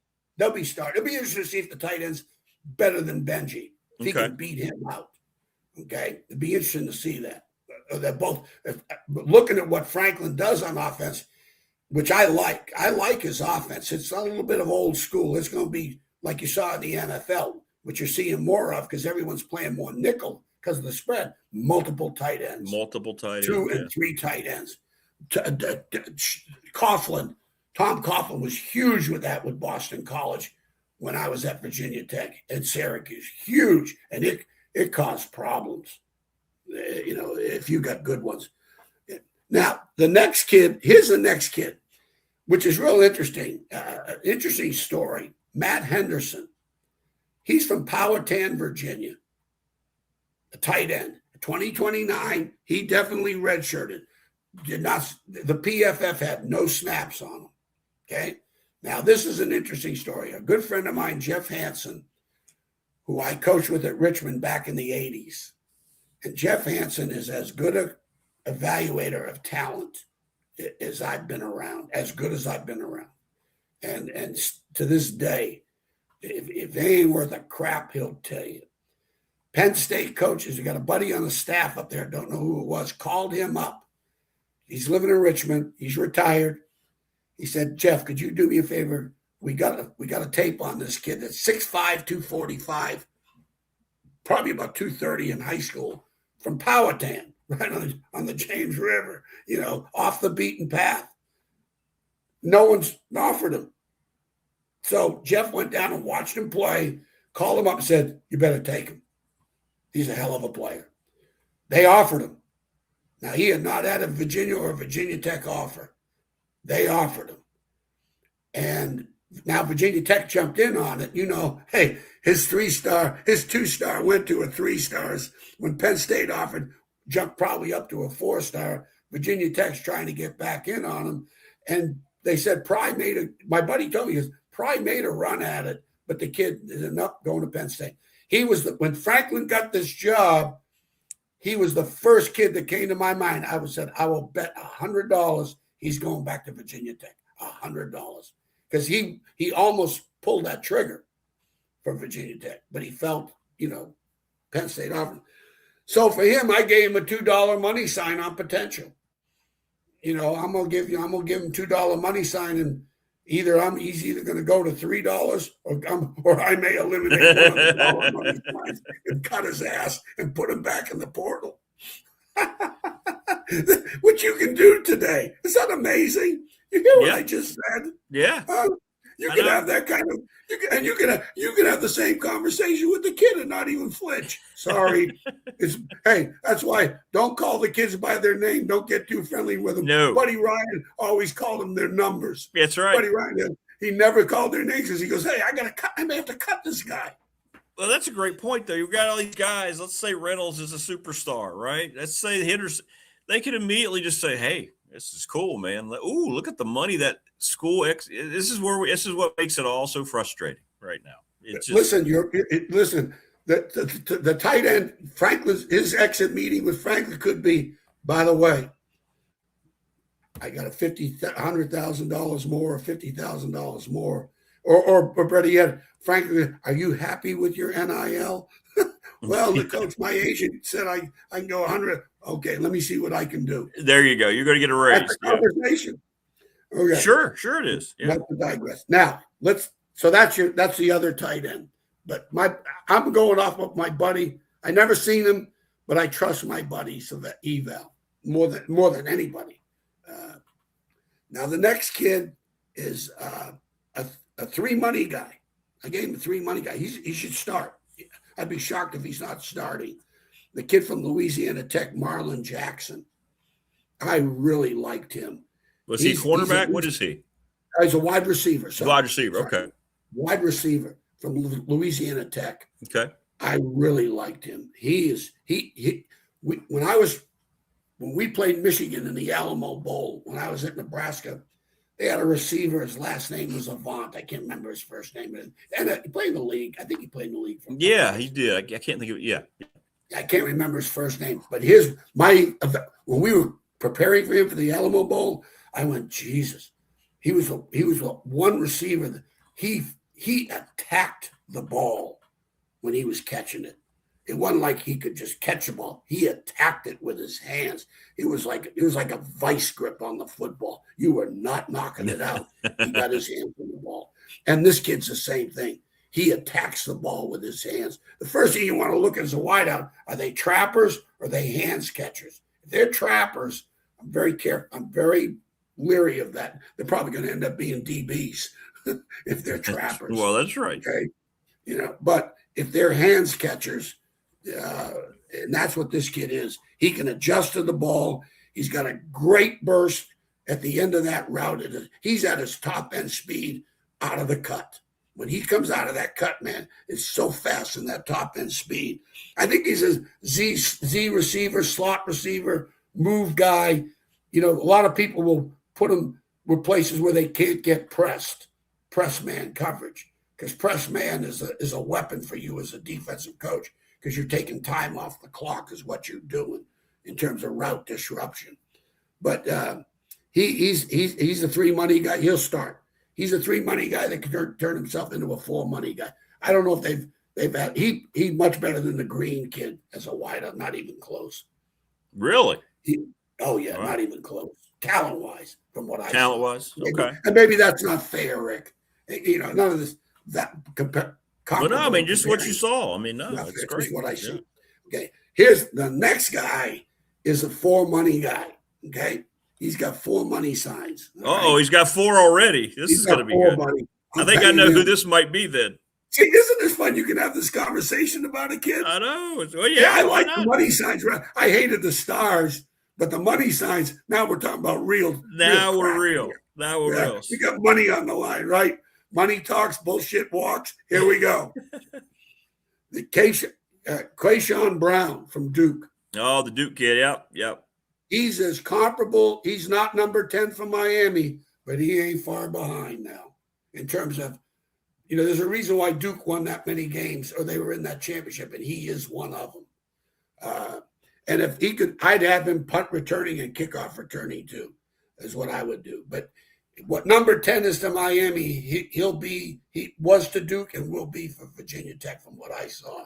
He's 5'8". He looks like he's a 4-4 type kid.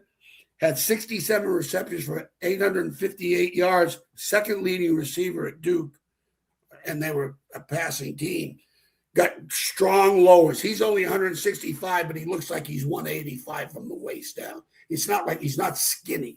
He's got calf development, and that's important. He's not a skinny kid. He competes. He's a trapper. He traps the ball where I'd like to see him catch with his hands. He is a hands catcher, not as competitive and violent a hands catcher as the Jackson kid, but he's a move guy too. He's another guy you put in the slot. I don't think he could be an X receiver, but those guys are so slight, and you can double X receivers, but you put them in the slots, okay, and all of a sudden you get him matched up. You can't have mismatches. You need corner talents on him. You got a safety on him, and you will never put a linebacker on him because you will get fired. Right. Okay? Right. And he can run the ball. You give him on the hitch screens, and the next thing you know, it could be a 0 gain 50. Okay. He can turn a game around, but I would have him as my number 1 punt returner. Okay. Have him on the field as much as possible, right? Just have him on the field as much as possible. As much as you possibly can. I would have him on that football field. The kid, the one, now here's where we get into some of these 2029s. There's a wide receiver, Jeff Exenor, 6'1", 221. There's no PFF. I'm assuming he's redshirting. I could not evaluate him. So that's one of those 0 snap guys as a freshman. Yeah, it's hard. Yeah. Couldn't do it. Well, there's no tape. And Yeah. I was not going to go back to his Huddle High School tape. It's a pain in the butt. The next receiver is he had 17 snaps versus Nevada. He had 28 total snaps, and he had 17 versus Nevada. So I guess they were kind of, let's see if we need to redshirt him, see if we could play him type attitude. 5'10", 190 out of Penn State. Tyson Denmark, number 4. Last name is Denmark. Teisner Denmark, or can't remember his first name here. He had 2 receptions for 17 yards. What value he is, I got a question. I'll put a $ with a question mark because Noah spelled K-N-O-W. I got no clue about this kid. Okay. The other 2, compared to the other 2, I would say those 2 wide receivers, they better be able to have something. They better have some redeeming qualities because they could be back in the portal. Because the other 2, the other 2 kids, Virginia Tech's not had receivers like these 2 kids he's brought in. The kid from Duke and the kid from La Tech. They're big time guys. Well, that's a good place. That's a good place to end for today. That's great. We got the receivers, we got the running backs, and the quarterbacks all done in one segment. That's pretty good. Yeah. If you want to break this up, we can do that. Yeah, we'll do it. We'll break it up. We'll get you on later in the week. Let's figure out. You want to do O-line next? Like I said, I try to do the cliff notes with these things, but no, it's great, man. It's good. It's good to hear about the Jackson kid. We had somebody in chat say he had a big drop rate at Louisiana Tech, but you don't think that's going to be a problem, right? What do they mean by drop rate? I don't know. He said he had a 45% drop rate. I don't know what that means. Can't imagine. I'll tell you what. You know what? It's not that what he drops; it's when he catches it. Yeah. Okay. It's like, hey, it's not when his game is on. Hold on to your ass. You don't want to cover that guy, and you don't want to be the coordinator, DB coach. Okay. If he drops it, great. But when he catches it, you may be looking for another job. Well, it's clear Franklin saw something. Franklin had to see the same thing, right? Because he got paid pretty well. Who knows? I'd have paid him. Hey, worst comes to worst, I'll fire him and go in the portal. That's right. Yeah, you're just picking up next year. That's the beauty of this year. And don't forget, I was in the portal way before the portal. When I got the Tech, they told me we had 7 returning starters off a team that beat Temple and JMU. I fired every one of them. That's great. Well, Coach, listen, we appreciate it as always, brother. Good stuff, man. Sorry, this stuff. I'm sorry it takes so much time. I wish we could have gotten. Trust. There's not one. People have been waiting on this, man. Everybody's loving it. I mean, this is great. Maybe people are taking notes. It gives us some insight as to what we're going to see and help us as we get into spring a little bit, what to expect from these guys and what we can hear. One tease I will give you, and we can continue to do shows on this, is they've got 4 high school kids coming in that I think are big time players. Okay, great. Yeah, we can do those later in the week then. Yeah, we can do. Yeah, I mean, big time impact. If they're January kids, they'll be in the 2 deep, if not starting, is what I saw. Okay. So, well, Coach. All right, Rick. Appreciate you, man. Staff meeting's over. Everyone will leave all beat up, going, Jesus, this is great. Me. This is great. Well, enjoy the game tonight. And next time when we get you on later in the week, we'll review the game tonight and we'll get back into the rest of these guys on offense. That's great. Right, that's awesome. Cool. All right, buddy. I feel a lot smarter. I feel a lot smarter as a football guy whenever you're on here. So, be careful, Rick. Be careful. hey, you tell that to people, you're going to lose some credibility. That's true. No, never. All right, boss. Coach. Appreciate you, brother. Yep. All right. That's great. Coach Elmo. That was good, wasn't it? That was good. Let me get Todd's invite sent, and I got to go take care of Boa, and I'll be right back here. That was good. Sounds like, for the most part, Coach Elmo pretty happy about those guys, right? Most of those guys. That was good. We'll be right back. Hang on. I got to go take care of the end.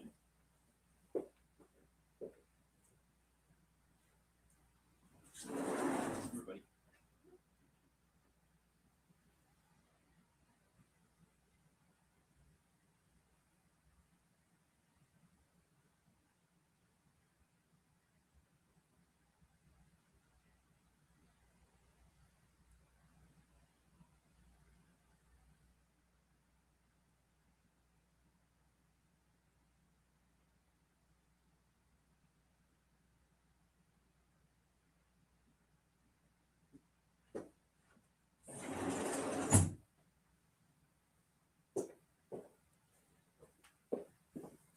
All right. Now I'm back. Sorry about that. He has a critter, so yeah, we had to get him taken care of out there. From one coach to the next. What's going on, TG? What's up, buddy? How you doing this morning? How's the weather? Right, man. How's the weather down there? It's chilly. It's going to be a pretty day, but it's chilly this morning. And we're in the teens. Let's see. Yeah, I was. How about you? I'm good. It's a little chilly down here. Got a team meeting tonight, so we'll get most of these guys in and kind of get rolling. And then we still got 2 weeks out, on the road. So we got a couple spots left, so we're not done yet. So we're going to kind of turn our attention now to probably some high school guys and JUCO guys to sign in February. So we'll see how that goes.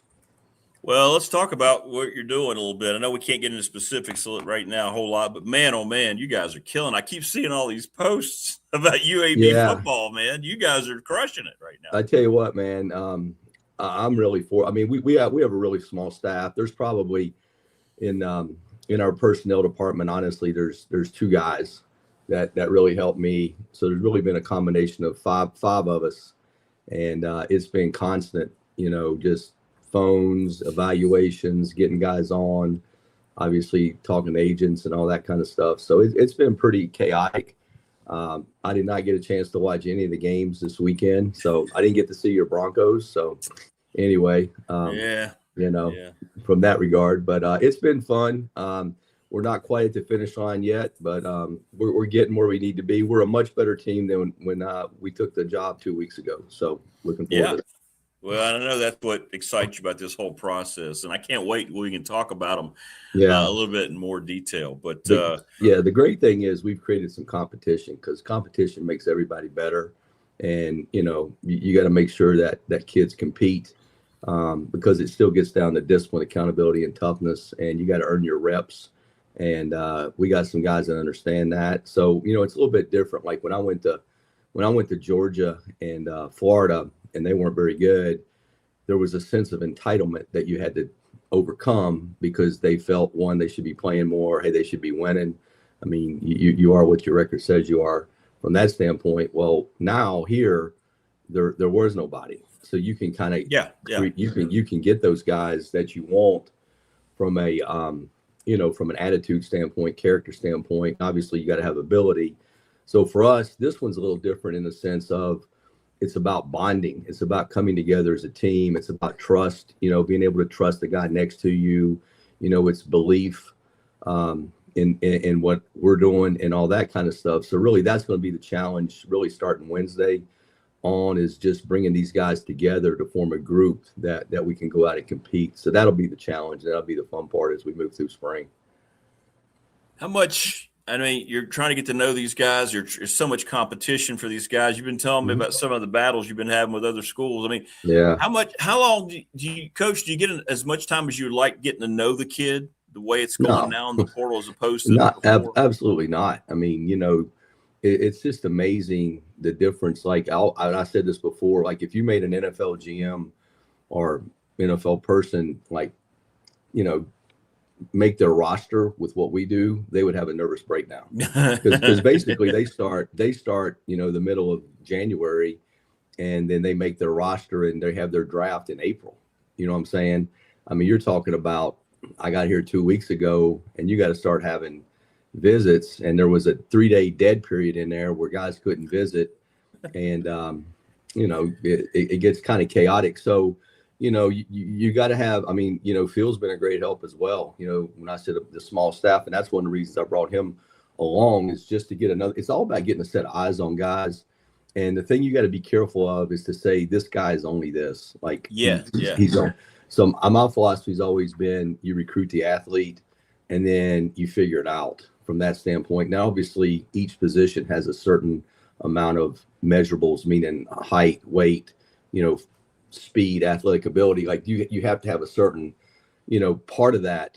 But I don't like to pigeonhole yourself into, this guy can only play one position, because when you do that, you don't have flexibility and everything. So the thing that we tried to do is get as much flexibility with the guys that we did sign, that we can put the best 11 on the field based upon who we're playing in the matchups, whether in 11 personnel, 12 personnel with multiple tight ends. And we can kind of we can match up. from that standpoint. So that's really been the process. It's kind of chaotic. You would like more time, but you can get a feel. You can get a feel for a kid as far as motivation.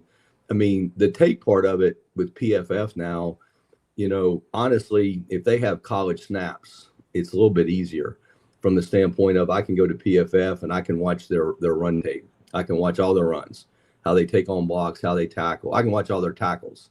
I can watch all their missed tackles, from that standpoint. And then, then you can go to the passing game. So for an inside, for a D lineman or edge guy, I can look at all their rushes. I can look at sacks, hurries, and all that kind of stuff, or I can just look at what they call key rushes, meaning that they had rushes, how they do. And then on the back end, I can look at like their ability to compete on the ball, like balls thrown their way and things like that. So the evaluation process is much easier like now with the portal because of PFF and getting the tape, whereas before you had their huddle tape or you had to make your own tape with high school.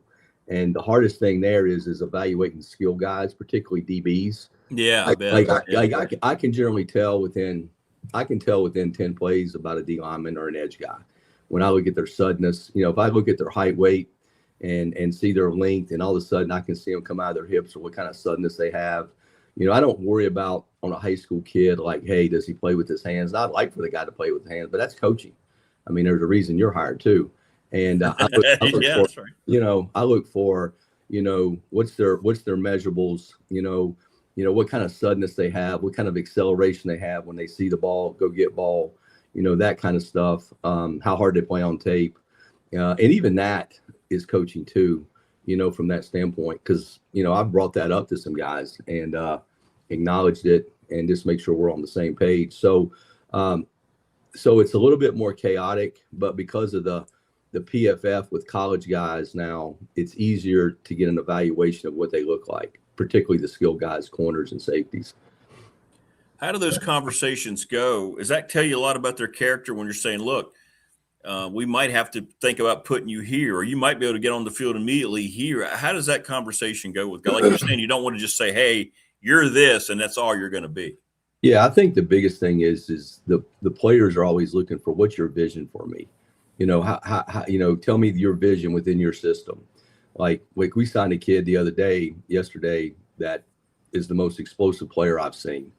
Okay. And Phil, he's probably one of Phil's top 3 guys. And, if he was 6'3", he could go to any school in the country. Okay. But he's 5'11" 3/4. So that means he's not an every down, edge. He's not an every down edge player. Right.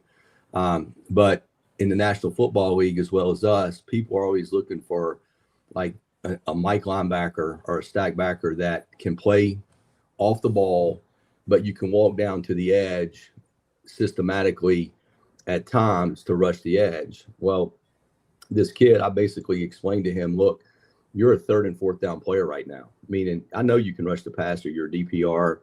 4th down, you're going to play special teams because you can run, you're explosive, you like contact. So we got to create value for you in how we play you on 1st and 2nd down. And I was honest. I go, you are not playing into the linebacker 1st and 2nd down at a higher level, meaning now or, next year or National Football League. The way you create value for yourself is you've got to learn how to play Mike backer. And if you do that, you become elite because just, talking like Paul Pasqualoni, even Matt Patricia, Nick Saban, all these guys, we're very similar systematically, Brandon Staley. And, you like to set the edges of your defense, right? Well, if you have a guy that can play off the ball like that, but then you can create a front where he can walk down to create what we call a cub or a 5-1 package, and that singles guys up. But you do that, but this guy has real juice off the edge, like it's a problem, okay? And I explained my vision to him and his mom, and we were fortunate enough he chose to come, and we just got to develop him now, because the hardest thing to do is evaluate inside backers. Like I can evaluate D linemen, edge guys, even corners. Like you can tell if a guy's running, if he's covering. That stuff's not that hard. inside backers with all the motions and the crunch plays where the tight end comes back across the ball and you got to fall back, and all of that stuff happens really quick, right? So like the hardest thing to find is stack linebackers, okay? Because most people don't put those guys that you need athletically, they don't play that position. You know what I mean? If they're that kind of athlete, they're running the ball they're in high school, they're running the ball on offense, or they're putting them coming off the ball on defense, or they're playing at safety. And then, because they're athletic. So for you, you're going to drop them down. So that's the one position that you always have to have a little bit of a vision. And how, like, for example, without saying kids' names, like I've had like Alec Ogletree, for example, when I had him at Georgia, he was a safety for us. I knew the guy wasn't going to be a safety. I mean, the guy was 215 pounds and he hadn't started eating, so I knew once we got our hands on him, he was going to be 230, 235 pounds. Well, he came to Georgia and I played him as a freshman. And truthfully, he wasn't ready to play as a freshman, but he was one of those guys that was always the guy. You know what I'm saying? Like, the guy. So truthfully, I wanted him to get his ass kicked as a true freshman. So that way he understood going into his sophomore year, I got to work. I got to put in the work to be a player, because I knew he was going to stay 3 years. Like after year 3, the kid was going to go to the National Football League. So to redshirt the guy would have been not very smart on my point, because I'd only gotten 2 years out of him. So why not use him, sporadically as a freshman? He actually was at one time, like we had a package where he spied Cam Newton. He did play safety some for us in a backup role. But then that spring, we moved him to money linebacker. And he played 2 years for us, and he was a first-round pick and played like 10 years in the National Football League. But we had that kind of vision for the guy. So I have a vision like that for a few guys here, how to do it. We just got to go through the process and get them, kind of rolling and see what happens. Because at the end of the day, defense is about tackling the guy with the ball. Okay, that's really what it's about. All right, and size matters. Okay, so if size didn't matter, they wouldn't have weight classifications in boxing, because a big guy is going to beat the shit out of a little guy every year. That's right. That's right. You can take the 100th ranked heavyweight and against the number 1 ranked welterweight, and he's going to kick his ass. Okay, that's just the way. That's just the way that stuff. And there's only so many big people. So when you add big people that can run, that got length, that's when you can become like a dominant defense. That's when you can like be intimidating and do those kind of things. So, that was kind of a focus on that. And it's never exact. I mean, and like at the end of the day, I was really excited. We got a kid yesterday as an inside backer. The kid's played 1,200 snaps the last 2 years. So we were able to get a kid, and actually it was us and UCF. And we were able to get a kid because, and truthfully, credit to him, he saw his vision to come in and be a major contributor for us. Okay. And be a part of a rotation and help us. But that was important to me because, you got to be careful taking, let's say a guy's got 22 snaps this year and he had, 10 snaps last year. Okay. This guy's played 32 snaps in 2 years. I mean, what's the issue? Okay. So not that that's wrong, meaning, hey, look, a kid can go somewhere and it could be a mistake. Maybe he powers up. Yeah. And that's not, so that happens. I'm just saying that you have to be careful as you make your team to make sure that you have good balance. And the one thing that I wanted out of that position, I wanted some consistency. I wanted somebody that had played the position. So when you look at two of our backers that we signed, between them, they have roughly 2,400 snaps in the last 2 years. So that part of it was exciting to me. Knock on wood, that we, they're healthy and they can play and all that kind of stuff. So I think it's just a matter of balancing your roster out and trying to get the height, weight, speed measurables that you like, and then giving yourself flexibility within your system based upon who you have to put the best 11 out there, and then let the guys go compete. That's the fun part. The fun part is competing. I mean, that's how we all get better, is going and competing. So, we're going to compete from Wednesday on and see what happens.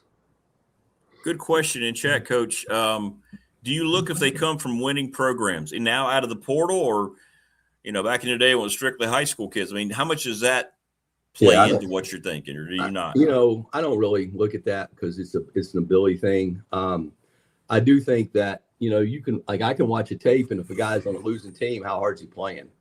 You know what I'm saying? So like if a guy's on a team that's losing, or they're down in the game, but he's still going balls to the wall, playing hard. Well, I know the kid's going to play hard for me. But at the same time, getting a kid from a winning team, he understands the culture. He understands what that's about. And that can be beneficial too. So I don't think that you etch it in stone that I have to take winning team guys or lose. I don't want to take losing team. I don't think it's really that. Ultimately, it comes down to the ability of the player, because you got to have that ability. But at the same time, bringing a guy from a winning team, he understands the culture, he's been around and what it takes. Bringing a guy from a losing team, he sees vision, he sees hope. And you saw on tape how hard he played. So, that's a positive too. So I think at the end of the day, you're just taking the best player and going from there with it. Yeah, that's a great point. I mean, if they're losing games, if they're 2-9 or whatever it might be, but you see the guy out there playing like they're playing for a conference championship, I mean, that's the right guy. It tells you a lot about that character you were just talking about too. I mean, we always talk about play the next play. It's all about the next play. I mean, you're never going to play a perfect game, even if you shut out a team. I mean, there's going to be times in there where they've hit something and you got to finish them off. So, it's all about playing the next play. It's all about having attitude. I'm going to finish this guy off from that standpoint. So I think the more guys you can get with attitudes like that, the easier it is to coach it. And, being from a losing team, but you give great effort and you got ability, I think that's great. I don't think there's an issue with that. Well, I can't wait till we can get into some of these guys, and I want to hear about some of these battles too, when everybody's signed, sealed, and delivered that you've had with other schools. Yeah. But, let's get in tonight a little bit, Miami and Indiana, before you have to go to your meeting. Who do you like tonight? I know very similar teams in front. I know you watch that as well as much as anything on the field. What do you like? What do you like tonight? I mean, I think if it's a normal game, I think Indiana wins the game just based upon their front, their ability to run the ball. They're very physical. They got a good quarterback as well. So I think if it's a normal game, I think Indiana wins. But look, the ball's not round, okay, and things happen. I think if Miami can get an explosive play, or hey, they get a TFL and put them behind the sticks, or a turnover, I mean, they got a capability of winning it. So if it was a normal game, I think IU wins it. If something happens that's unusual, block punt, drop, turnover, interception, whatever it is, I think that can sway it a little bit, because momentum can be a powerful thing, in games like this. So I'm just hoping that it's a close game for everybody. It's as good as some of these playoff games have been from a score standpoint that I've seen, to give, entertainment to the fans. But I think if it's a normal game, I would think Indiana would win. What do you think gives Miami the best chance to pull the upset? Like you said, do you think they have to have a couple of, uncharacteristic things happen from Indiana? I think that, a couple things. Obviously, turnovers are going to be a difference. Can you win the plus minus battle in turnovers? I think their ability, the one thing about Indiana is they're a good tackling team. So they don't have a lot of yards after the catch. They don't have a lot of yards after contact, because they swarm the ball, they run the ball, but they're also very good tackling. So, Miami's got a couple skilled guys like the Malachi guy. I think he's 10 or 11. Getting that guy in space, okay, whether it's jet sweep, a bubble, getting him in space, can he make a guy miss to create explosive? So I think the biggest thing to give Miami a chance is, how can they create explosive plays? Because when you get into big games like this that have good teams, the things that end up mattering are explosive plays. Okay, can you create explosive plays? Because generally speaking, you're not gonna run 10 to 12 plays to go score. Like at some point you would be stopped with the kind of defenses both of them have. So can you create explosive plays offensively to give you the yardage needed to score? Then obviously it gets down to turnovers. How do you handle the turnover battle? And then the biggest thing to me is going to be, or another thing I should say, is the middle eight, meaning like, okay, right before half, because you have a chance to get a two. You got a chance to get a 2-for-1 there.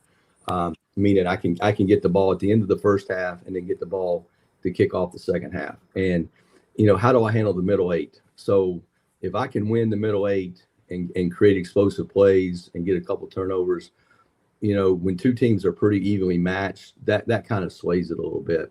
So I do think coaching will be important. I do think clock management and game management is going to be important. So, the guys will be on the line there. So I just hope it's a good game. And, we see something come down to the wire. But those are the things that generally impact the game of that nature.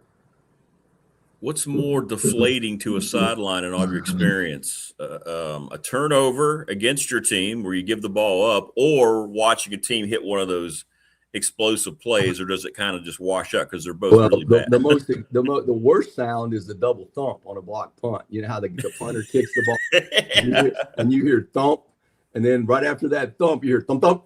And then they block the punt. That's the worst. That's the worst feeling on the sidelines. Okay, right? And everything. So anyway, I'll use my man Phil's thing when he used to always talk about stopping the run.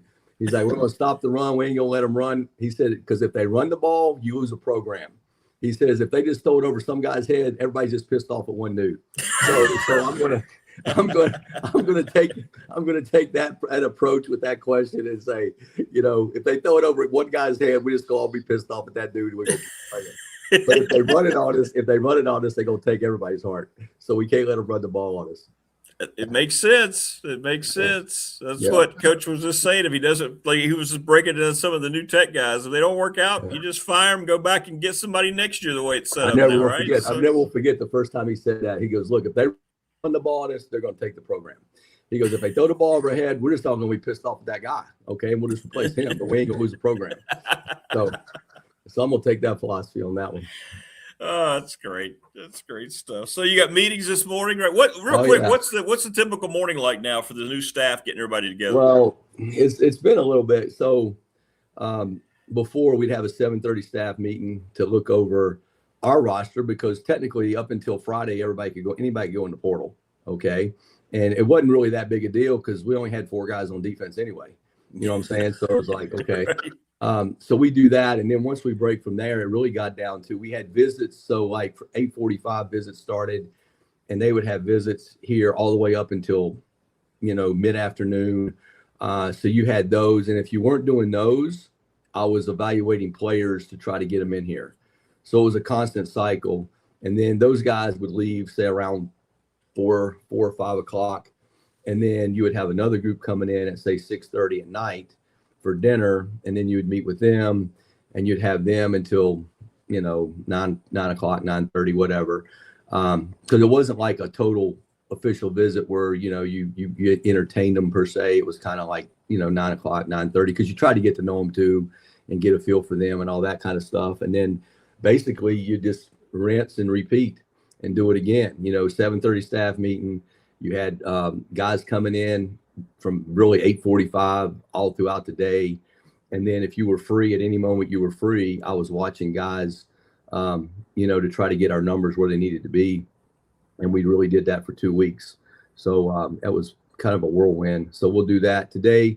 Got a 7:30 staff meeting. We got a little community service deal to, get the new coaches, myself and some other guys, in the community, kind of meeting some people and doing that. So we'll do that.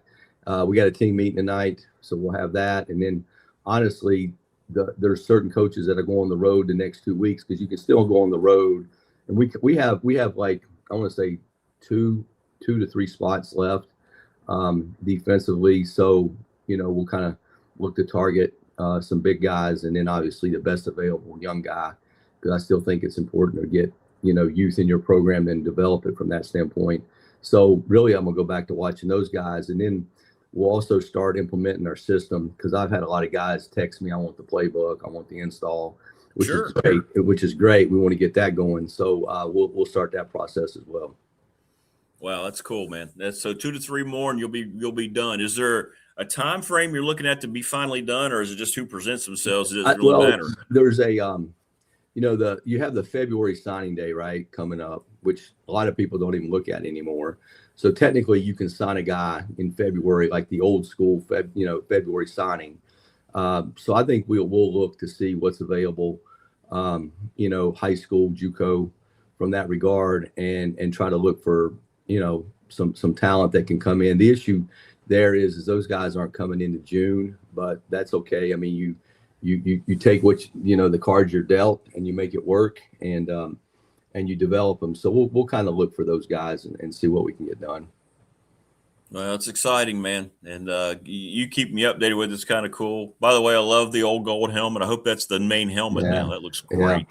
That looks I have great. I have no idea. So anyway, I want one of those mini helmets. I'll know that pretty soon. So. You will. Yeah. Well, all right, brother. Enjoy the game tonight, man. And congrats for everything. And All appreciate you as always. All right. You guys take care. See you. All right, man. Bye-bye. Be good. There you go. We'll let you get to your meeting now. That's Coach Grantham. How good is that stuff, man? I think my there we go. My remote work just stopped working there.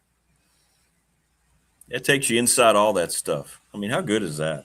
Just to learn all that, you kind of get a visual. If you're a tech fan, you kind of getting a visual on how,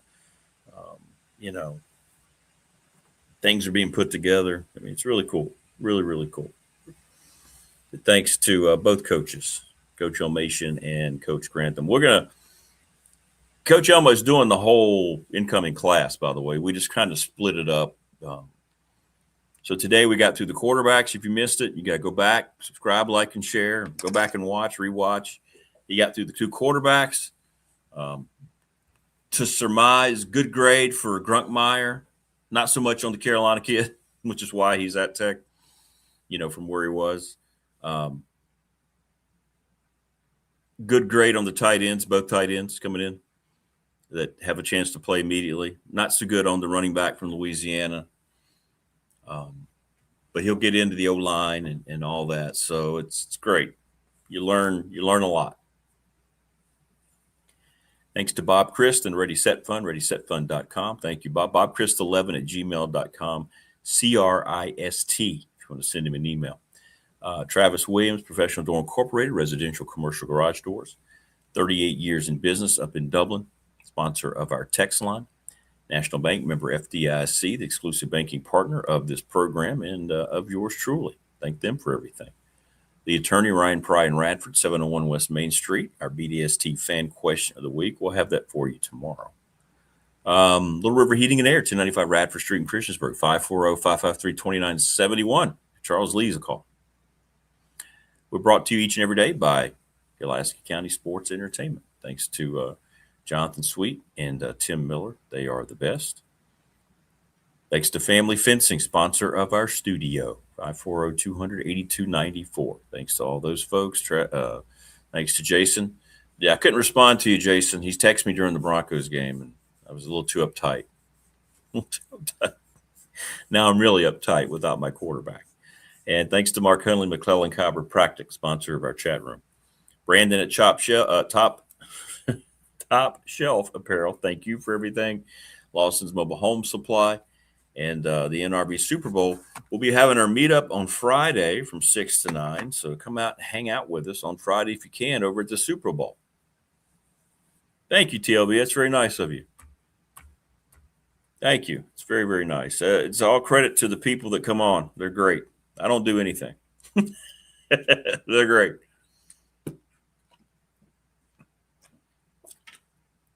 Yeah, it is for me. It takes you there.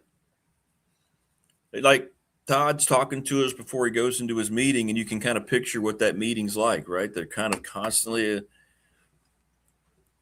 assessing their every aspect of everything that they have. It's really cool. It is really, really cool. Plus a bottle of cream. Really good stuff. Really good stuff. It sounded like, for the most part, he likes the running backs that were there. He said he wouldn't have spent money on the Louisiana kid. He wouldn't have spent money on this last receiver that committed with 2 catches because he likes the other 2 guys. He really liked the guy of Georgia Tech, of Louisiana Tech, which is great news. And the kid from Duke sounds like he's going to be just a major, major contributor in every way. So that's great. Plus Creed, yeah. He had a cold kill this morning, so I had to get him out there and get him. Yeah. It sounds like the offense, the skill positions for the most part, and it's all going to depend on if Grunkmeyer takes the next step. And I thought that was really well done by Coach Elmo. So He pointed out a lot of things that he's not good at. He just hasn't had enough playing time. He only had 7 starts. So he believes he sees enough to where he believes if once he gets more acclimated and he's playing more, that he's going to be in a position to adapt and take care of some of those things. So that's, that's a lot of the good news surrounding it. I mean, guys aren't going to come in and be finished projects. They're just not. That's just not the way it works.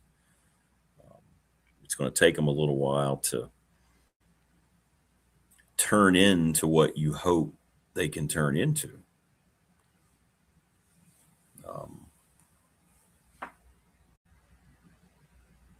But it sounds like to me that, when you have all these things lined up, that they have lined up, year one's going to be what year one is.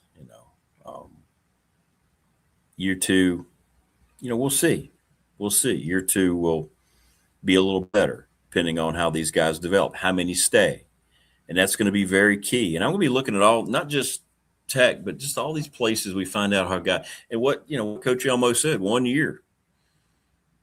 I mean, Reynolds might come in and be a star, and if he's not going to leave, he's going to have to take more money. And that's something, that's just where we are. And every program's in the same boat.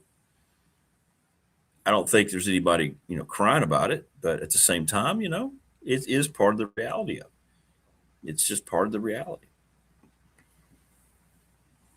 But I think Gruntmeyer will get more acclimated. He's going to get used to the weapons, and he'll have an offense that I won't say will be created for him, but he'll walk into day one knowing he's the guy. And I think that means a lot, So he'll be okay. I believe he'll be okay. Long term, I think he'll be okay.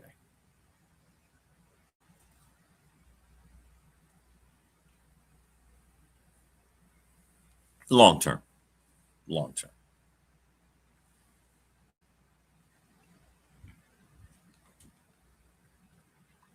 Hit us up on the Professional Door text line. That's what I'm looking at right now. I'm getting a lot of text messages for it. Yeah, happy MLK Day indeed. Yeah, absolutely. I mean, Martin Luther King, one of the greatest Americans ever. We talk about all the time now, what do we see about this world, right? You disagree with somebody, you immediately hate them.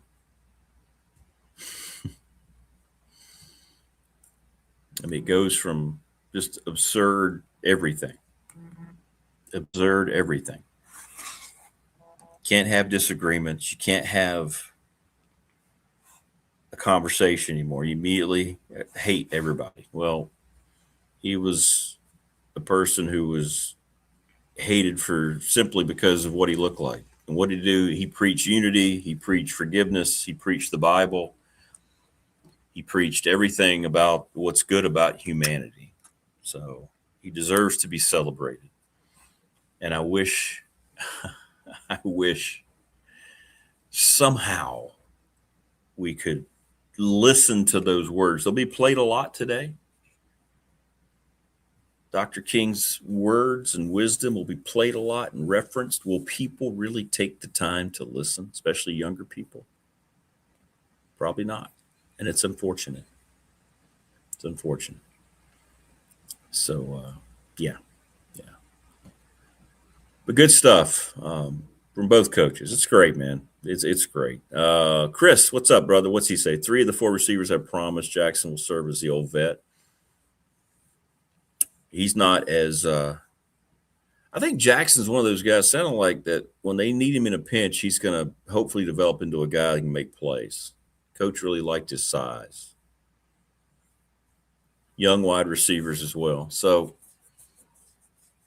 and you want to give a quarterback as many weapons as possible that can develop. And if they don't develop, you know what? I know it sounds cold, but Coach Elmo's right. And James Franklin's got the same mindset every coach does. You know what? If they don't work, you're fired.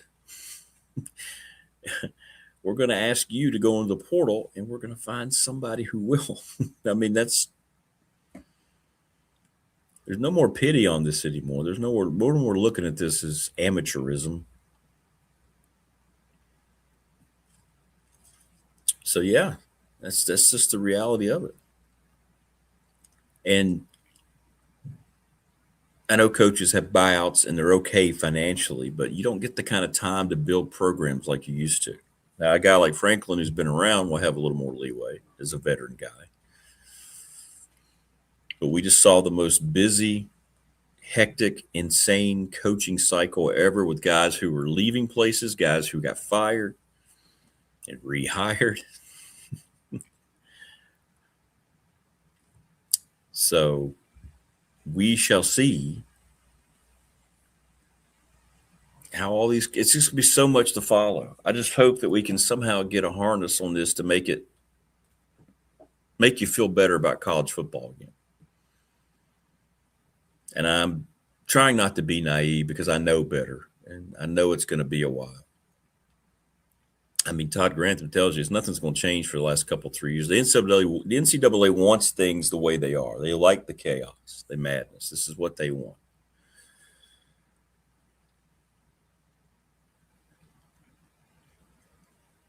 But I don't think a lot of people, are going to follow it. You're going to support. We're going to watch. We'll be watching the game tonight. But everybody knows it's not right. It's not good. The product has been good. I mentioned this throughout the season. The portal has lent itself to a really good, I think, on-field product of college football, which surprised me this year. And I think I mentioned that a few times. So the quality of play, in my opinion, is very strong. I watch the NFL and I see it kind of go up and down. A lot of times you sit there and you're just scratching your head about what you're watching in an NFL game. But we're frustrated by everything surrounding it and how we get here to these end results. But I think college football, the product of the game, not the industry and business, that's a disaster, the lack of leadership. But the game itself is pretty good. So we'll see. We'll see. The game tonight, Indiana's favored as they should be. They are the best team.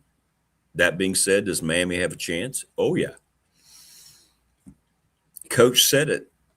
Well, Todd said it. Yeah. I got to specify which coach. Todd Grantham said it. Football's not round. And you see it. It's amazing to me. And, we played, a lot of us played it, right? Most of you in chat. You forget how hard it is to pick the ball back up. How many times do you see the ball on the ground during the NFL playoffs this weekend? And there'll be guys who are right there, even guys who aren't trying to pick it up and run it, guys who are trying to fall on it, and then it'll just fall right out. So turnovers could be a big factor. Penalties. I mean, but if it's a straight-up game, I go back to what Coach Elmo said. And he's been right every time about Indiana. Well, he goes, if Indiana plays their best against Alabama and Alabama plays their best, Indiana's going to win. If Alabama doesn't play well and Indiana plays their best, it's a blowout. What happened? They beat Alabama like I can't remember ever seeing an Alabama team be beaten. He said if Indiana has their best game and Oregon has their best game, Indiana's going to win. What did they do? They went out and scored, I don't know, that was the most points Oregon had given up, but just riddled them, forced turnovers. And I think it holds true tonight. If Indiana's at their best,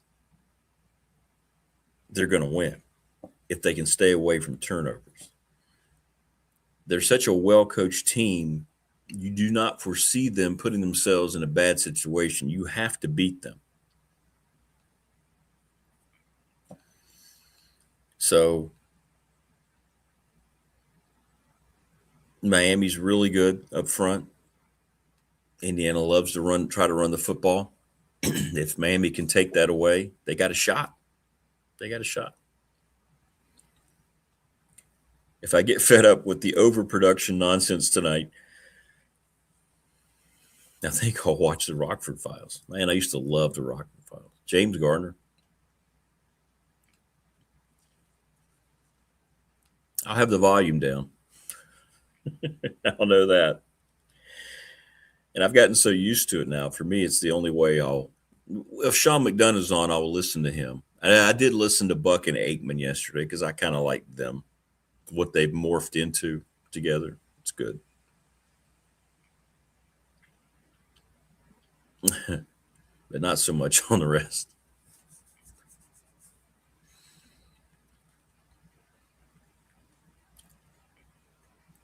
And I don't watch any of the pregame stuff.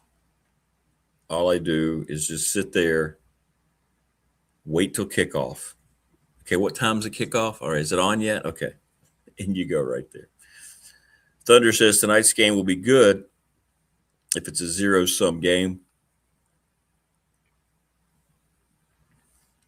The impact is the rest of college football that aren't tonight's game or playoffs or eventually the non-revenue sports, which will be harmed soon. Yeah, and they already are being. The programs being eliminated certain places across the country.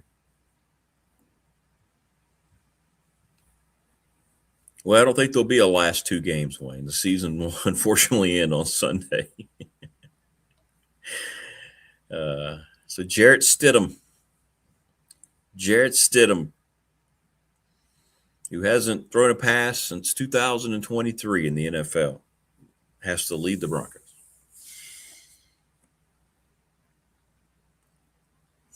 Sorry. Didn't sleep well. But you know what? I do have hope because if you're a Bronco fan, you Knicks fan, you still here? The second Super Bowl year back-to-back. Winning Super Bowl year, I should say. After they beat up the Packers in the 97 Super Bowl, 98, John Elway was injured for, I think, a month of that season. And Bubby Brister, y'all remember Bubby Brister? Bubby Brister came in and kept that thing rolling, did a great job. Now, they had everything else they needed. Yeah, I agree. Roth and Burnham should do a live stream calling the game. You'd listen to that. He could be the next Nick Foles. Maybe so, Paul. Maybe so. But it's a little different. Those were regular season games. These are playoff games. Yeah, that defense was much better. This one's not been very good. This one hasn't been good over the last 2 months if you look at the metrics. Now, Josh Allen was forced into some turnovers. Maybe Peyton will bring back Drew. Give Drew Brees a call for 2 weeks. That defense was special. That and that Ravens defense. What year was that? 2000, whatever it was. Two best modern defenses I've seen. And what I mean by modern is I'm not going back to the old Steelers, some of those Redskin teams, 49er teams, but Cowboy teams. But that defense was different. This defense doesn't have Von Miller, doesn't have DeMarcus Ware and Aqib Talib and Chris Harris Jr. and all those guys.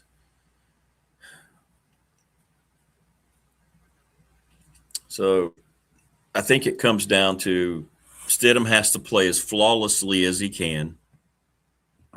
And I think that's going to be hard because the Patriots are really good defensively. And the Broncos are going to have the same type, maybe not as many, maybe they need as many, I don't know. They're going to have to get turnovers. Short fields for Stidham. And they have to figure out a way to run the football better than they did Sunday. Yeah, 85 Bears for me too. Yeah. Buddy Ryan, the 46 defense. I think you're right. I think that's probably the best one I can think of. Yeah. Yeah, the Bucks had that really good defense that won the Super Bowl. Yeah, that Ravens team was special.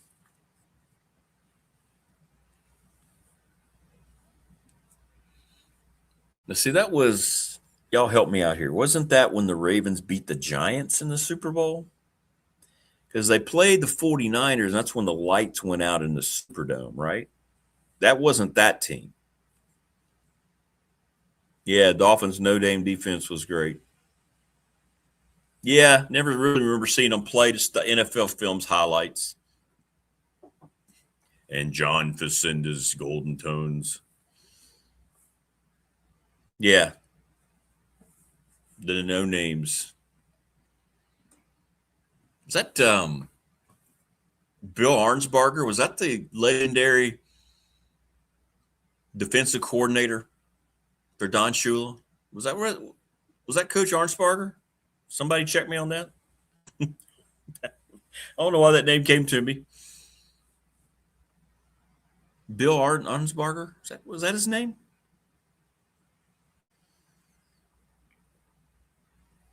Yeah, Nick Bonacani, who was great, with the Patriots in the 60s and was really good finishing up against the Dolphins. I'm going to be a little biased. I think the 2015 Broncos defense was better than Tampa Bay's.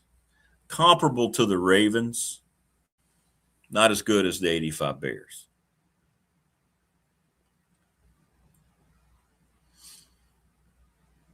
The no-fly zone, especially in today's NFL.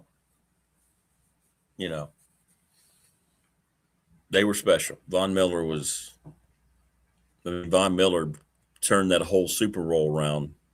A defensive player won the MVP of the Super Bowl. That's only happened, 3 times? Chuck Howley did it. The guy for the Seahawks did it when they crushed the Broncos in New York, and then Von Miller did it. But he had the early strip sack against Cam Newton, and then he got one again late in the fourth quarter. Von was a terrorizing player. Whew.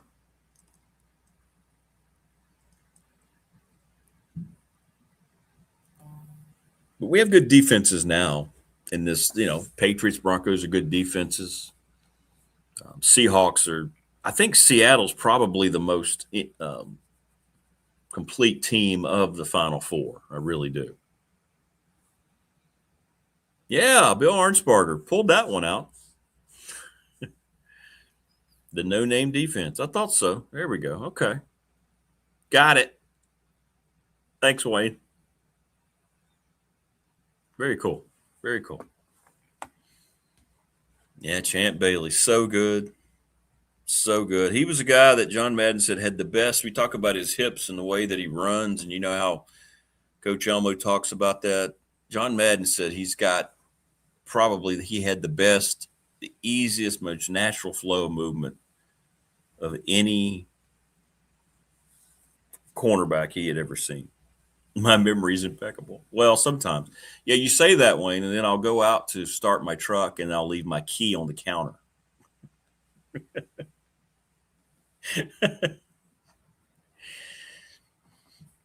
Hey, Rick, did you remember to go by the store?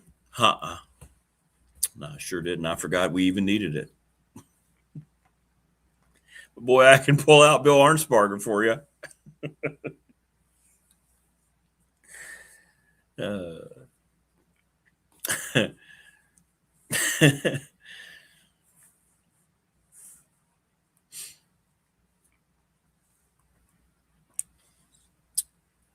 For Christmas back then, my uncle gave me an awesome Dolphins coat. I wore that thing. Those coats are the best. I have my old Bronco. I have to find it. It's back here. It's torn up.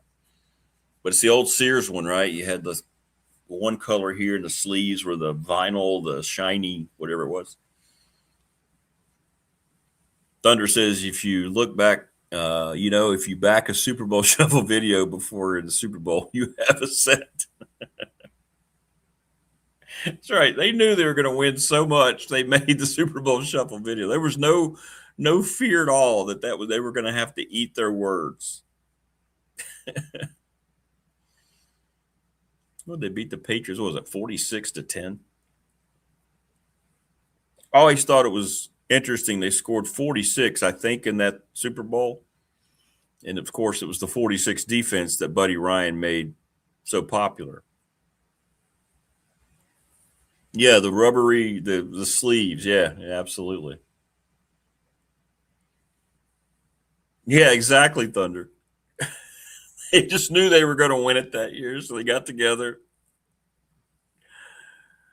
I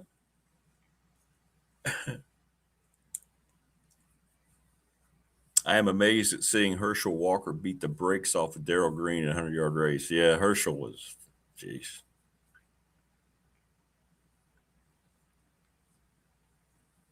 The greatest athlete I've ever seen is Bo Jackson. Easily. But Herschel Walker might be a close second. You know, he never lifted weights. Herschel Walker grew up believing that, and he may have gotten it from his high school coach, that if he went in and got bogged down with weights, he could hurt himself, but also would slow him down. So he did thousands of push-ups and sit-ups. And you see him without his shirt, he looked like he was getting ready to go and try to win Mr. Universe title. This guy it's unbelievable. Prometheus says the Raiders defense was good in the late 80s. Yes, it was. Howie Long, Greg Townsend, Ronnie Lott still had a lot left. Yep, 100%. Oh, Greg Townsend, number 93. And then Howie, obviously a Hall of Famer. Just a Hall of Famer. Me and Walker, similar builds. Well, you know, I don't like to brag about it a whole lot, but back in the day, yeah. I found a picture. I won't be able to find it now. I don't have enough time, but I do have a picture of me in my early days of fighting. I have to show that. I'll get that on the when I was trying out, actually. I was auditioning. And we did it up at Loving Field in Pulaski. I'll have to show y'all, because they were going around trying to find, prospects to get involved. Or they had a tryout or whatever it was. I'm just looking at that fourth down play again, where I still don't have any idea how that was a completed pass when Caleb Williams was backpedaling 20, 25 yards down the field, and then the Rams just let the tight end wide open in the back of the end zone. Bo Jackson and Herschel Walker probably have the best genetics in human history. Well, and man, it breaks my heart. I can't watch it. His last play of football came on a great run of like 30-some yards, and you can see the step if you watch it. I want to say it was against the Bengals. He's running around right in. He makes a cut. He looks great. And he gets grabbed, and when he takes the step, you can see his hip kind of completely just disintegrate. It's just such a sad, pathetic, horrible way for that guy to end his career. And then he went on to try to play some baseball, and he did for a while. He never could get his hip fixed. And I can't watch that play. It just, what would have been? He didn't get to play in the NFL long. Imagine what he'd have done for your Raiders, Prometheus. We'd have been talking about him being the greatest running back of all time. But I cannot watch that play. You can see it happening. Ugh, it's terrible. It's terrible. And Herschel was so great, Cowboys were able to get a king's ransom and turn their franchise around in the draft. Yeah, when he ran, he caught that ball and like left center field, and his momentum carried him, so he just kind of did a scale the wall. I know, Paul. That's what's sad. They could have repaired that hip today to where he could have probably come back. I know. I think about that with Terrell Davis, who tore his ACL, and he never was the same because they didn't quite have the technology they do now. Yeah, he ran. Yeah, he took like 3 steps on the wall. Yeah. He took 3 steps on the wall, and then he just comes off the wall and runs into the infield like it's like, yeah, it was against the Bengals. I can't watch it, Chris. Breaks my heart, man, that we were robbed, and more specifically, he was robbed of his football future. Such a dominant, physical, just freak, and that happened to him. How? And, you know, injuries are just so unpredictable. Hey, Bo Nix,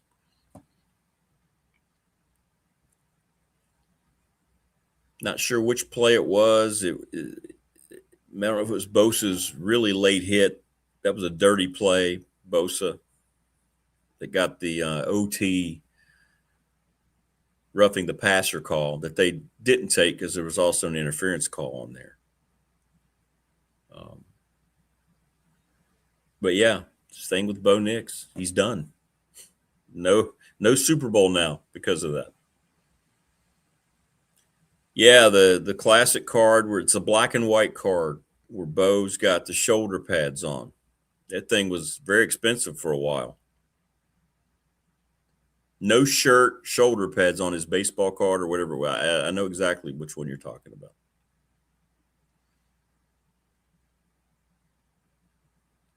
Yeah, Joe Theismann.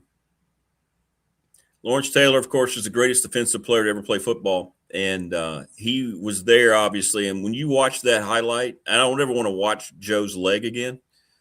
But you watch LT, he was so upset. He was screaming to get people on the field. He kept holding his helmet. He knew what had happened. Sad.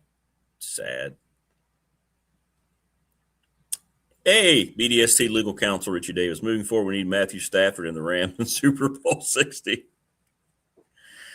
That's pulling for your Rammies last night. I thought the tight end pushed off, but for the Bills, for the Bears. Yeah, but we're not going to get our dream, Richie. We're not going to get our Rams Broncos Super Bowl now.